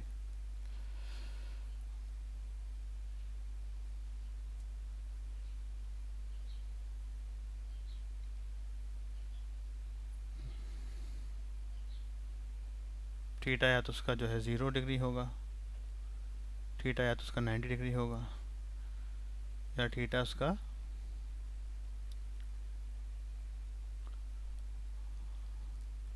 या फिर वेक्टर बी 0 का। तो कौन सी पॉसिबिलिटी बन रही है इनकी,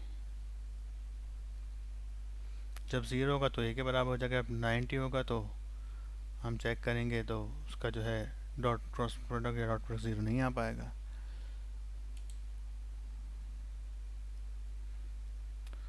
तो ए डॉट बी, तो A B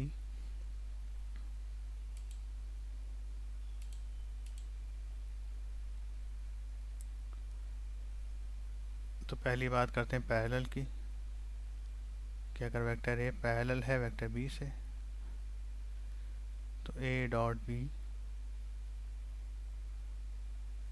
A B cos 0, cos 0 1 होता है, ए बी के बराबर आ गया है कि डॉट प्रोडक्ट 0 नहीं है। ठीक है, डॉट प्रोडक्ट 0 नहीं है, नॉट इक्वल टू 0। अगर ये परपेंडिकुलर होता तो इनका डॉट प्रोडक्ट जो है वो क्या आ रहा है, cos 90, cos 90 ज़ीरो होता है, ज़ीरो के बराबर आ गया। लेकिन परपेंडिकुलर पे क्रॉस प्रोडक्ट क्या हो जाएगा आपके पास, ज़ीरो नहीं होगा, नॉट इक्वल टू ज़ीरो आ जाएगा। चेक कर लें, ए भी साइन 90, साइन 90 जो है कितना होता है, 1 होता है, तो ए बी यू कैप आ गया।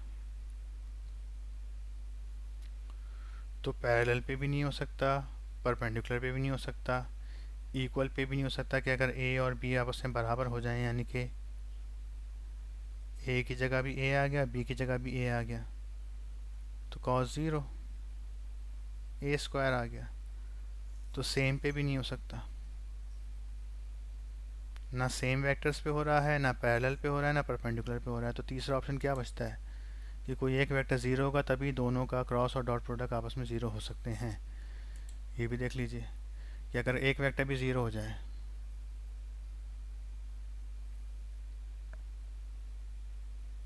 तो ये वाला आंसर भी ज़ीरो हो जाएगा जो कि नहीं हो रहा था पहले, और ये वाला आंसर भी क्या हो जाएगा, ज़ीरो हो जाएगा।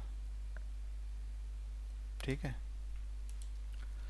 The magnitude of K dot I cross जे के बराबर होगा और के डॉट के 1 के बराबर हो जाएगा। बता देता हूँ ये भी जल्दी से।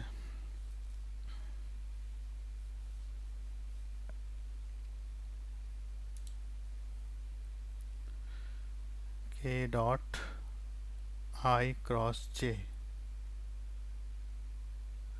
तो आई क्रॉस जे, आई को जे की तरफ मूव करेंगे तो के कैप आएगा, के डॉट के बराबर हो जाएगा 1 के क्रॉस जे,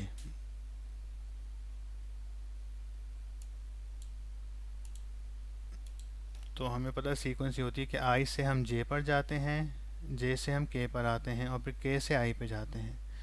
अब यहाँ सवाल में पूछ रहे हैं के क्रॉस जे, तो अगर बेटा हम अपोजिट जाएंगे, आई से जे पर जाएं, जे से के पे जाएं और इस पे जाएं, तो इसका आंसर नेगेटिव आता है, और ब्लैक से जाएं तो उसका आंसर क्या आता है, पॉजिटिव आता है।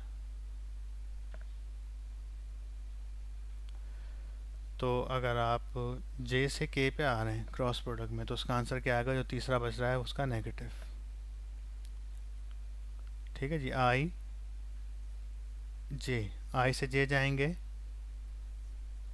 तो क्या आएगा, के कैप आएगा प्लस में।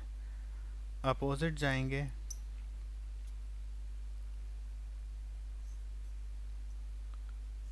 तो आंसर आता है नेगेटिव में। तो यहाँ के से जे जा रहे हैं तो क्या आएगा, तीसरा बचता है आई कैप, तो माइनस आई कैप आंसर आएगा, minus I cap. In the cross product A cross B is equal to C, the direction of vector C perpendicular होगा दोनों वेक्टर ए और बी के ऊपर। ये बात हम कर चुके हैं। क्रॉस प्रोडक्ट में वेक्टर सी जो आता है, ए और बी, ये इनका एंगल थीटा है, तो ये ए पे भी 90 होता है, बी पे भी 90 होता है। तो vector C is perpendicular on A and B.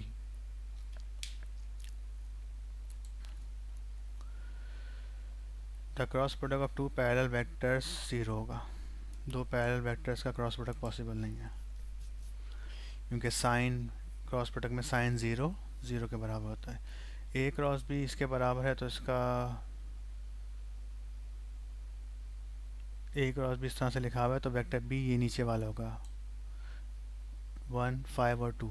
देखें कोफिशिएंट किस में आ रहे हैं, 1 आई कैप, 5 जे कैप और 2 के कैप ये आ रहा है। ठीक है। Two vectors will be parallel to each other if, दो वेक्टर्स पैरेलल हैं अगर उनके दरमियान उनका क्रॉस प्रोडक्ट क्या आ जाए, ज़ीरो आ जाए। बात अभी हमने की भी थी। सब्ट्रैक्शन में नहीं हो सकता ज़ीरो, एडिशन में ज़ीरो नहीं हो सकता, दो वेक्टर्स पैरेलल हैं तो। हाँ, अगर एंटी पैरेलल होते तो ये वाला ज़ीरो हो सकता था। तो दो वेक्टर्स पैरेलल हैं अगर उनका क्रॉस प्रोडक्ट ज़ीरो आ जाए।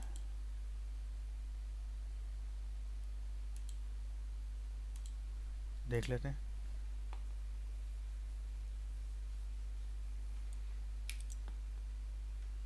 टू वेक्टर्स आर पैरेलल, एक वेक्टर ए है, एक छोटा वेक्टर है वेक्टर बी। तो अगर हम इनका ए प्लस बी निकालें तो ये ए, इस बॉडी पर फोर्स लगाई इन्होंने ए और बी, दोनों एक ही जानिब मूव कर रहे हैं, तो इनका ये ऐड हो जाएगा, ज़ीरो के बराबर नहीं आएगा। अब अगर ये दोनों वेक्टर बराबर नहीं है तो अगर मान लीजिए वेक्टर ए 10 है और वेक्टर बी को मैं अगर अपोजिट कर दूं, पहली बात है वो अपोजिट नहीं माइनस कर रहे हैं ना, तो माइनस में हमें अपोजिट करना पड़ जाएगा वेक्टर बी को। ये 8 न्यूटन है, तो 10 में से -2 किया तो क्या आ गया, 8 किया तो 2 न्यूटन आ गया, तो अभी इसका रिजल्ट ज़ीरो नहीं आ रहा। तीसरा देखते हैं dot product A dot B. तो ए बी पैरेलल है तो कॉस थीटा ज़ीरो हो जाएगा, 0 1 के बराबर था तो ए बी के बराबर आ गया।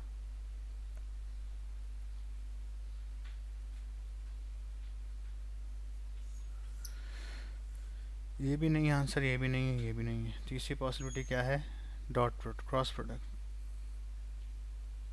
तो अगर दो वेक्टर पैरेलल हैं तो थीटा कितना हो गया, 0 degree. A B sine 0 U cap, sine 0 कितना होता है, 0, तो पूरा आंसर क्या आ गया, null vector 0।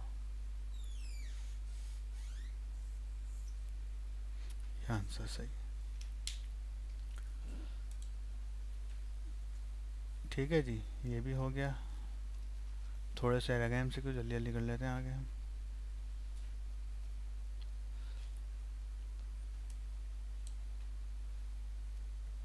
To vectors will be perpendicular each other if their dot product is 0, ये वाली बात भी हम कर चुके हैं।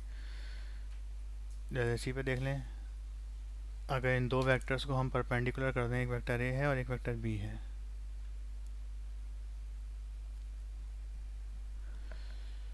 तो इनका रिजल्ट कब 0 होगा, इनका अगर डॉट प्रोडक्ट 0 हो जाएगा, cos 90 कितना हो जाएगा, 0। लेकिन क्रॉस प्रोडक्ट 0 नहीं होगा क्योंकि साइन 90 1 के बराबर होता है, तो ये मैक्सिमम हो जाएगा, ए बी यू कैप। तो यहाँ ये आंसर हो जाएगा एमसीक्यू नंबर 14 में, और 13 में ये वाला आंसर था। तो ए जो है ए आई कैप, बी जो है जे कैप के बराबर है,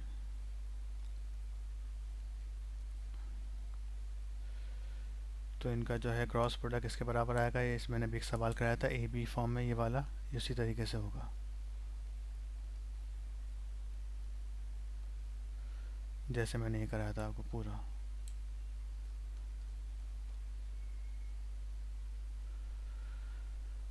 द वेक्टर ट्रिपल प्रोडक्ट, ठीक है, के डॉट आई क्रॉस जे के बराबर आएगा, के डॉट के 1 हो जाएगा, ये वाला भी कर चुके हैं हम।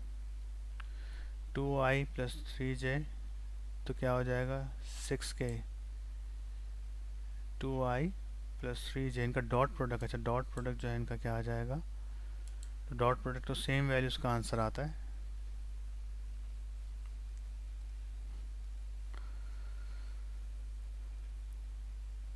तो वेक्टर ए कितना है 2i, बी कितना है 6j, तो ए डॉट बी कितना हो जाएगा आपके पास,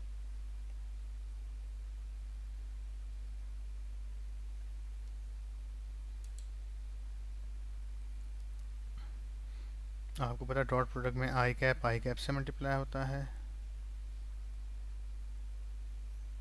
जे कैप से मल्टीप्लाई होता है, और के कैप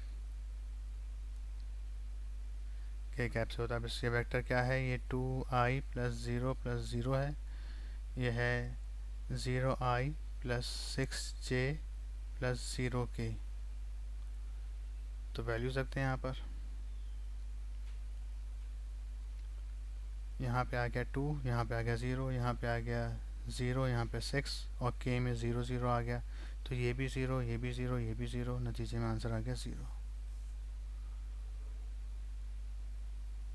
हाँ, अगर ये 6 आई कैप होता तो इसका आंसर जो है वो 12 आ जाता।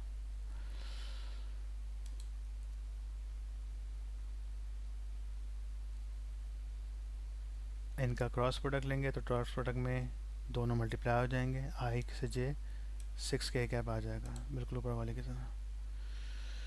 ए डॉट बी ज़ीरो है, ए क्रॉस बी भी ज़ीरो है, तो इनमें से कोई एक वेक्टर ज़ीरो होगा, आइदर ए और either B zero. A dot B zero, B cross B zero, तो ए ज़ीरो नहीं है तो फिर यकीनन बी ज़ीरो होगा, ये बात भी हो चुकी है। A dot B zero, B zero नहीं है ना ए ज़ीरो है, तो इनके दरमियान एंगल कितना होगा, 90। ए इज़ नॉर्मल टू या परपेंडिकुलर टू बी। दो वेक्टर्स का डॉट प्रोडक्ट ज़ीरो कब होता है, कि अब दोनों वेक्टर्स एक दूसरे के साथ 90 डिग्री का एंगल बना रहे हो। और क्रॉस प्रोडक्ट कब ज़ीरो होता है, अगर दोनों वेक्टर पैरेलल हों। तो A is equal to A I, B जो है ए जे के बराबर है, तो इसका आंसर आ जाएगा ये आई डॉट जे के, फिर आई डॉट के जो है वो ज़ीरो हो जाएगा।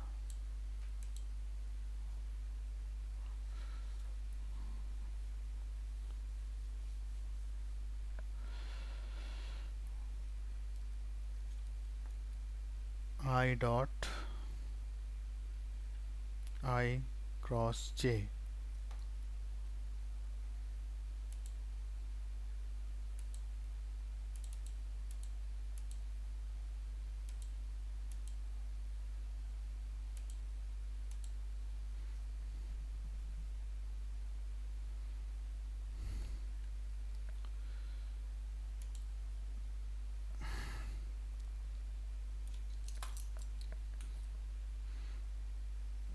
तो आई क्रॉस जे जो है आपको पता है किसके बराबर आ जाएगा।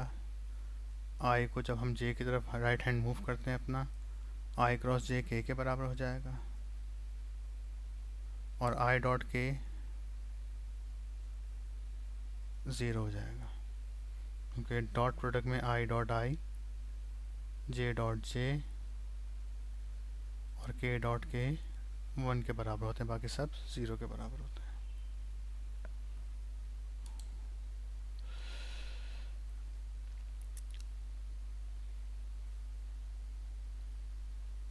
के डॉट के जे डॉट आई और के डॉट माइनस के, ये -1 के बराबर आ गया, अभी ऊपर मैंने करा दिया आपको। A and B are two vectors, ठीक है, तो A dot B dot A के बराबर है, ए डॉट बी ये नहीं हो सकता ऑप्शन, और ए क्रॉस बी भी जो है उनका कम्यूटेटिव जो है वो माइनस साइन आता है, और डॉट प्रोडक्ट में माइनस साइन नहीं आता, तो ये इसका आंसर है। सिर्फ डॉट प्रोडक्ट कम्यूट करता है। हाँ, A plus B is equal to A minus B, then the angle between A and B is 90 degree.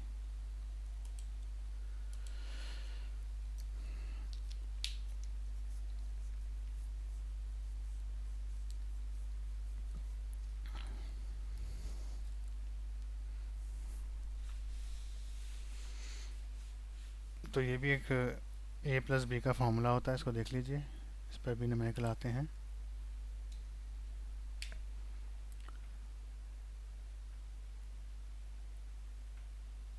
A plus B का एक फॉर्मूला, यानी कि in term of cosine law क्या होता है, A square B square plus 2 A B cos theta, और A minus B का formula क्या होता है, A square plus B square minus 2 A B cos theta. Theta इन दोनों के दरमियान एंगल बता रहा होता है। तो इस सवाल में कहने के अगर दो वेक्टर्स ए प्लस बी और ए माइनस बी बराबर हैं तो कब हो सकते हैं, अगर इनका थीटा यानी कि वेक्टर ए और वेक्टर बी क्या हो जाए, आपस में 90 डिग्री हो जाए। तो थीटा कितना हो गया, 90 डिग्री। 90 डिग्री से होगा क्या, यहाँ cos 90 आएगा, यहाँ पे भी cos 90 आएगा। cos 90 क्या होता है? ज़ीरो। तो ये पूरी टर्म क्या हो गई? ज़ीरो। ये पूरी टर्म क्या हो गई? ज़ीरो। तो क्या बन जाएगा ये? Then a plus B is equal to A square plus B square and a minus B is equal to A square plus B square. तो दोनों के आंसर रिजल्ट सेम आ रहे हैं, तो हम कह सकते हैं ये मैग्नीट्यूड्स हैं, sorry. Hence a plus B का magnitude plus B A minus B का मैग्नीट्यूड किसके बराबर आ गया? आपस में सेम आ गया if vector A is perpendicular to vector B, यानी कि थीटा कितना हो? 90 डिग्री हो। तो ये इसका सलूशन है।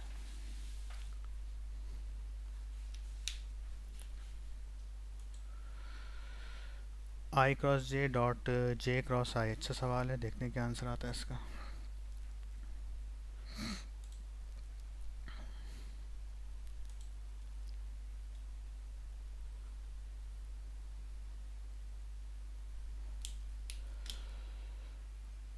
आई क्रॉस जे,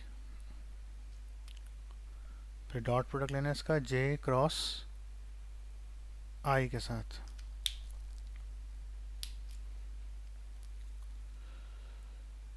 अच्छा जी, तो आई क्रॉस जे बराबर होता है के कैप के, लेकिन जे क्रॉस आई बराबर हो जाएगा माइनस के कैप के, सॉरी।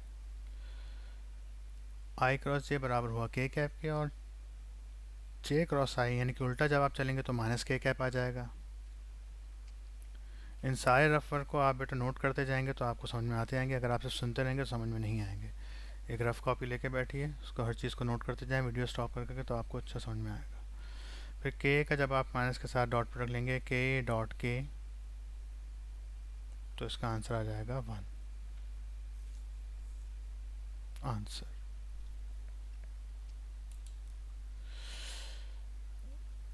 तो जी -1 इसका आंसर आ गया। अब आते हैं दिस एडिशन, ये कुछ छोटे से रह गए हैं, इनको देख लेते हैं जल्दी से। One of the following is not a vector quantity.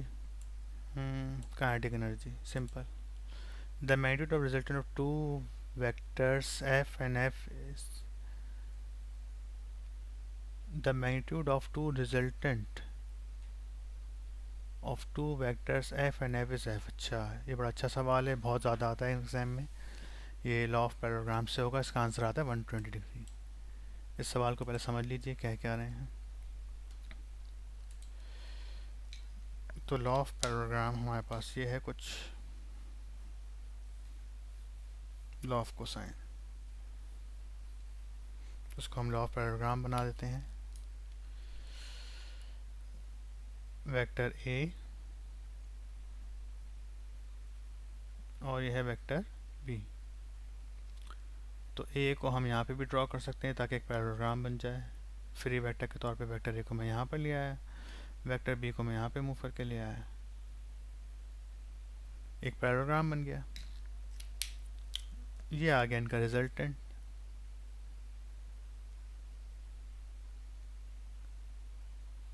Resultant R जो कि बराबर है ए प्लस बी के, ए प्लस बी कर लें या बी प्लस ए कर लें या फिर बी प्लस ए कर लें, दोनों का रिजल्टेंट आर ही है।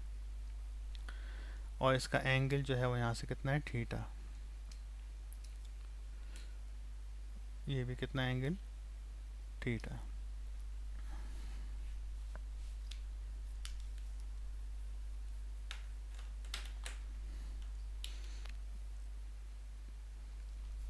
और रिजल्टेंट के सामने वाला एंगल क्या कहलाएगा आपके पास? 180 minus theta.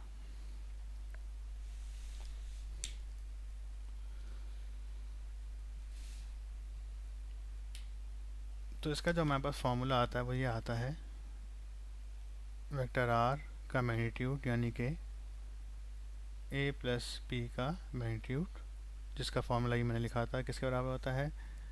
A square B square plus 2 A B cos theta.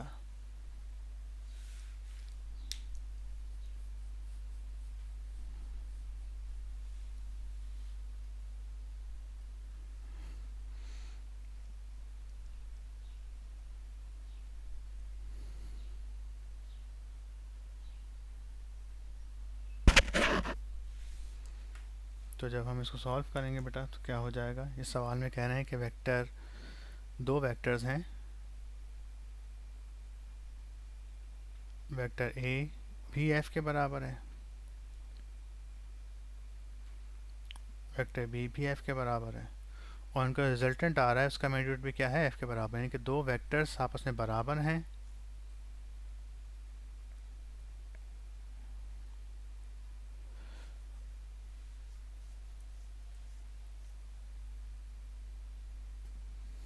ठीक है।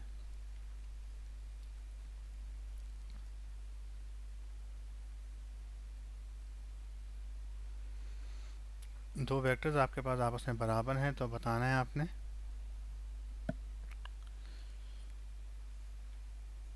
जैसे वेक्टर ए और वेक्टर बी, ये भी एफ के बराबर है, ये भी एफ के बराबर, और इनका जो रिजल्टेंट आ रहा है जो भी, वो भी किसके बराबर है, एफ के बराबर है। तो इस कंडीशन पे आपने बताना है कि इन वेक्टर ए और बी के दरमियान एंगल कितना होगा, थीटा। सोल्यूशन पे आते हैं। ये लॉ ऑफ पैरेललोग्राम है, हम इसको लॉ ऑफ कोसाइन है, हम इसको लॉ ऑफ पैरेललोग्राम बना के अप्लाई करेंगे।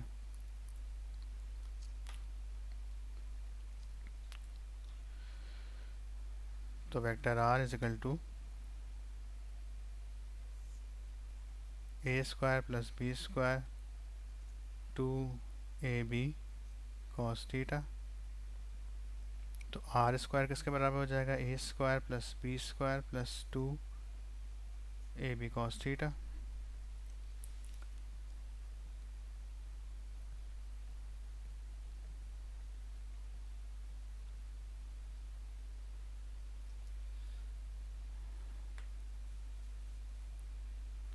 तो जहाँ पे ए आ रहा है, बी आ रहा है, आर आ रहा है, हर जगह हम क्या रख देंगे, एफ रख देंगे। F square is equal to F square plus F square 2ab cos theta. A B की जगह पे क्या गया, एफ इंटू एफ, तो एफ स्क्वायर से एफ स्क्वायर क्या हो गया, ख़त्म हो गया, ज़ीरो बराबर हो गया, plus 2f square cos theta. ये वहाँ पे गया तो क्या हो गया, माइनस एफ स्क्वायर,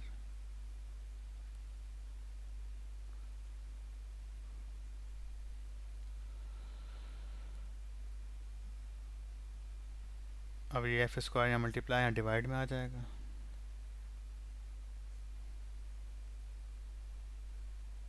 तो क्या बचा कॉस थीटा। थीटा कितना हो गया, कॉस इनवर्स माइनस हाफ, ये माइनस साइन आना बहुत ज़रूरी है, ठीक है। तो law of cosine, law of parallelogram में यहाँ प्लस साइन आ रहा होता है, और जब हम लॉ ऑफ कोसाइन लिखते हैं तो यहाँ नेगेटिव साइन आ रहा होता है। अगर मैं इसका लॉ ऑफ कोसाइन लिखूंगा तो वहाँ पर इसमें क्या आ रहा होगा, नेगेटिव साइन आ रहा होगा, और ये वाला एंगल आएगा 180 माइनस थीटा। इसका जब आप इन्वर्स लेते हैं तो आंसर आता है 120 डिग्री,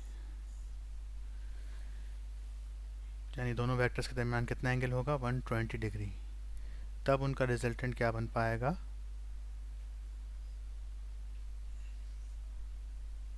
उसी के दोनों वेक्टर्स के मैग्नीट्यूड के बराबर आ पाएगा। अब इसकी डायग्राम थोड़ी हम क्लियर करते हैं। यानी कहने का मतलब ये है कि वेक्टर ए भी अगर 10 है, वेक्टर बी भी अगर 10 है, तो इसका रिजल्टेंट भी कितना आ रहा है, 10। बड़ी अजीब सी बात है ये। तो ये हो गया वेक्टर ए। अब वेक्टर बी कितना एंगल बना रहा होगा, 120, तो 120 यहाँ कहीं बनेगा भाई। फिर से आप पैरेललोग्राम बनाइए,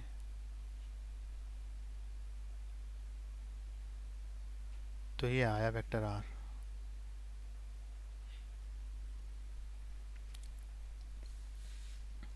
और वेक्टर ए और बी के दरमियान कितना एंगल है, 120।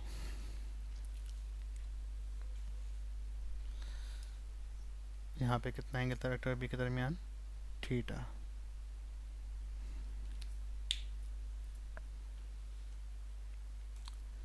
सही है जी। The sum of the two vectors 5 minus 3j, the resultant vector lies in, किस प्लेन में आएगा, आई के साथ x है, ये j के y प्लेन, xy प्लेन में आएगा, आसान सा है। ये two vector of same magnitude f makes an angle 180 with each other. दो वेक्टर हैं सेम मैग्नीट्यूड्स के और 180 बना रहे हैं तो इनका रिजल्टेंट 0 आ जाएगा, जाहिर सी बात है। कह रहे हैं दो फोर्सेस जो हैं वो सेम मैग्नीट्यूड्स की हैं, यानी कि ये भी एफ है और ये भी एफ है, यानी ये भी 10 न्यूटन है F1, ये भी 10 न्यूटन है। तो इनका जब आप सम करेंगे तो दोनों फोर्स एक दूसरे को कैंसिल कर देंगी। अगर 180 डिग्री बनाएंगे तो कैंसिल आउट कर देंगे। To forces of same magnitude F acting at 120, तो उनका दूसरी फोर्स भी कितनी होगी, एफ के बराबर होगी। अभी हमने किया है यही वाला, यहाँ पे इन्होंने पूछा है, यहाँ पे इन्होंने इसको थोड़ा सा चेंज कर दिया है।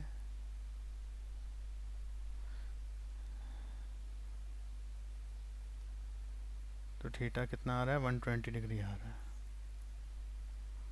कहने का थीटा 120 है और एक फोर्स अगर एफ है तो बताइए दूसरी फोर्स कितनी होगी। दूसरी फोर्स भी एफ होगी, तभी थीटा 120 आ रहा है दोनों के दरमियान। ए प्लस बी और ए माइनस बी बराबर होंगे अगर एंगल कितना हो, 90 है, कर चुके हैं अभी हम। The component of a vector of magnitude 3 newton, component है of a vector 3 newton or 1 newton and 2 newton along x and y axis, then the magnitude of z component is 0.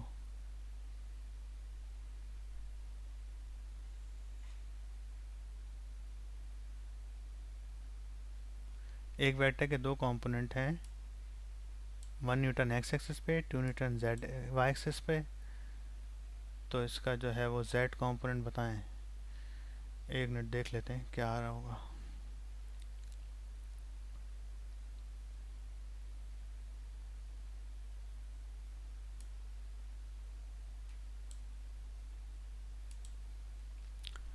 तो एक वेक्टर का x और y component है तो z component 0 हो जाएगा ना, उसका जब z का जिक्र ही नहीं है।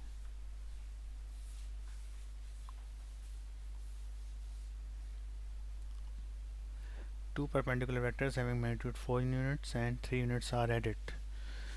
Two perpendicular vectors हैं, 4 and 3 units are added, their resultant is 5 Newton. ये भी अभी ऊपर मैंने कराया था आपको, दोबारा देख लीजिए, इसको दोबारा बताया था। लॉ ऑफ कोसाइन से ही होगा ये। दो वेक्टर्स परपेंडिकुलर हैं तो ये cos 90 जो है वो ये पूरी वैल्यू 0 हो जाएगी आपके पास। तो क्या बनेगा, 4 square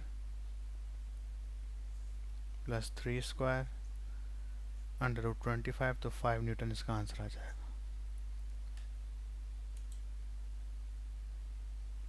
The y component of a vector a 5 unit makes 50 degree। y component बताना ऑफ वेक्टर, एक वेक्टर है 5 यूनिट जिसका एंगल कितना है 50 डिग्री, ये डिग्री है, विद द x एक्सिस। इसको भी देख लेते हैं, सवाल लिख लूँ पहले मैं।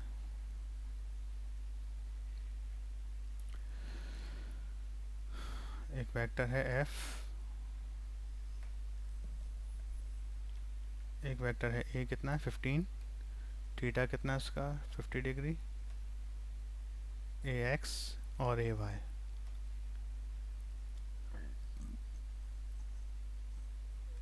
ay 15 यूनिट,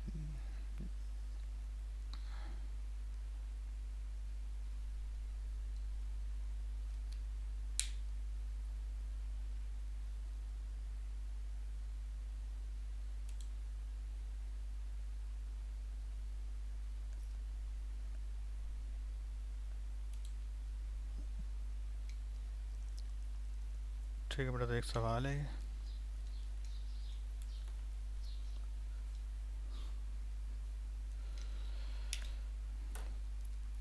यानी एक वेक्टर है वेक्टर ए जो कि कितना एंगल बना रहा है 50 डिग्री का एंगल बना रहा है। तो ये उसका x कंपोनेंट हो जाएगा, ये उसका y कंपोनेंट हो जाएगा। y कंपोनेंट पूछ रहे हैं तो y कंपोनेंट का फॉर्मूला क्या होता है, ax बराबर होता है a cos थीटा के और ay बराबर होता है a sin थीटा के। तो for ay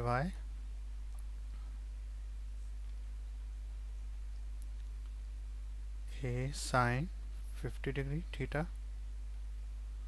15 multiply by sine 50 degree जब आप करेंगे तो इसका आंसर आ जाएगा आपके पास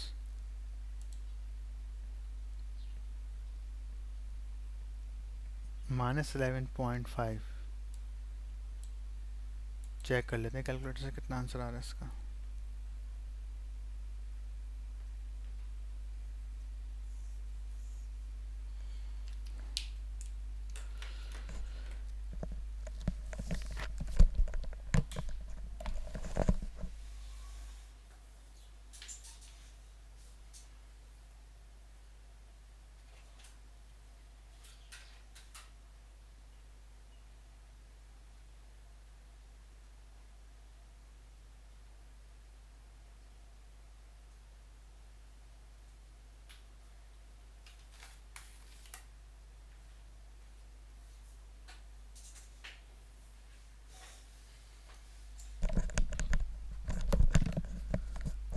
जी क्लास, उसका आंसर आ रहा है 11.49, यानी कि 11.5 यूनिट आ रहा है, नेगेटिव नहीं आ रहा है, इसको सही कर लीजिए। इसका आंसर ये है 11.5, वरना नेगेटिव साइन नहीं होगा।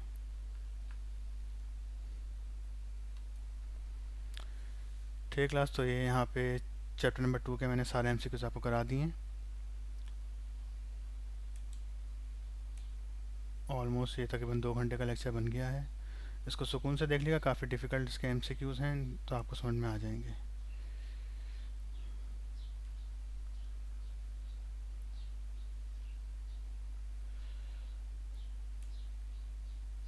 थैंक यू, अल्लाह हाफ़िज़। और इस चैनल को तो सब्सक्राइब कर देगा, ये आपके बहुत काम आएगा आगे सेकेंड ईयर की तरफ। Thank you.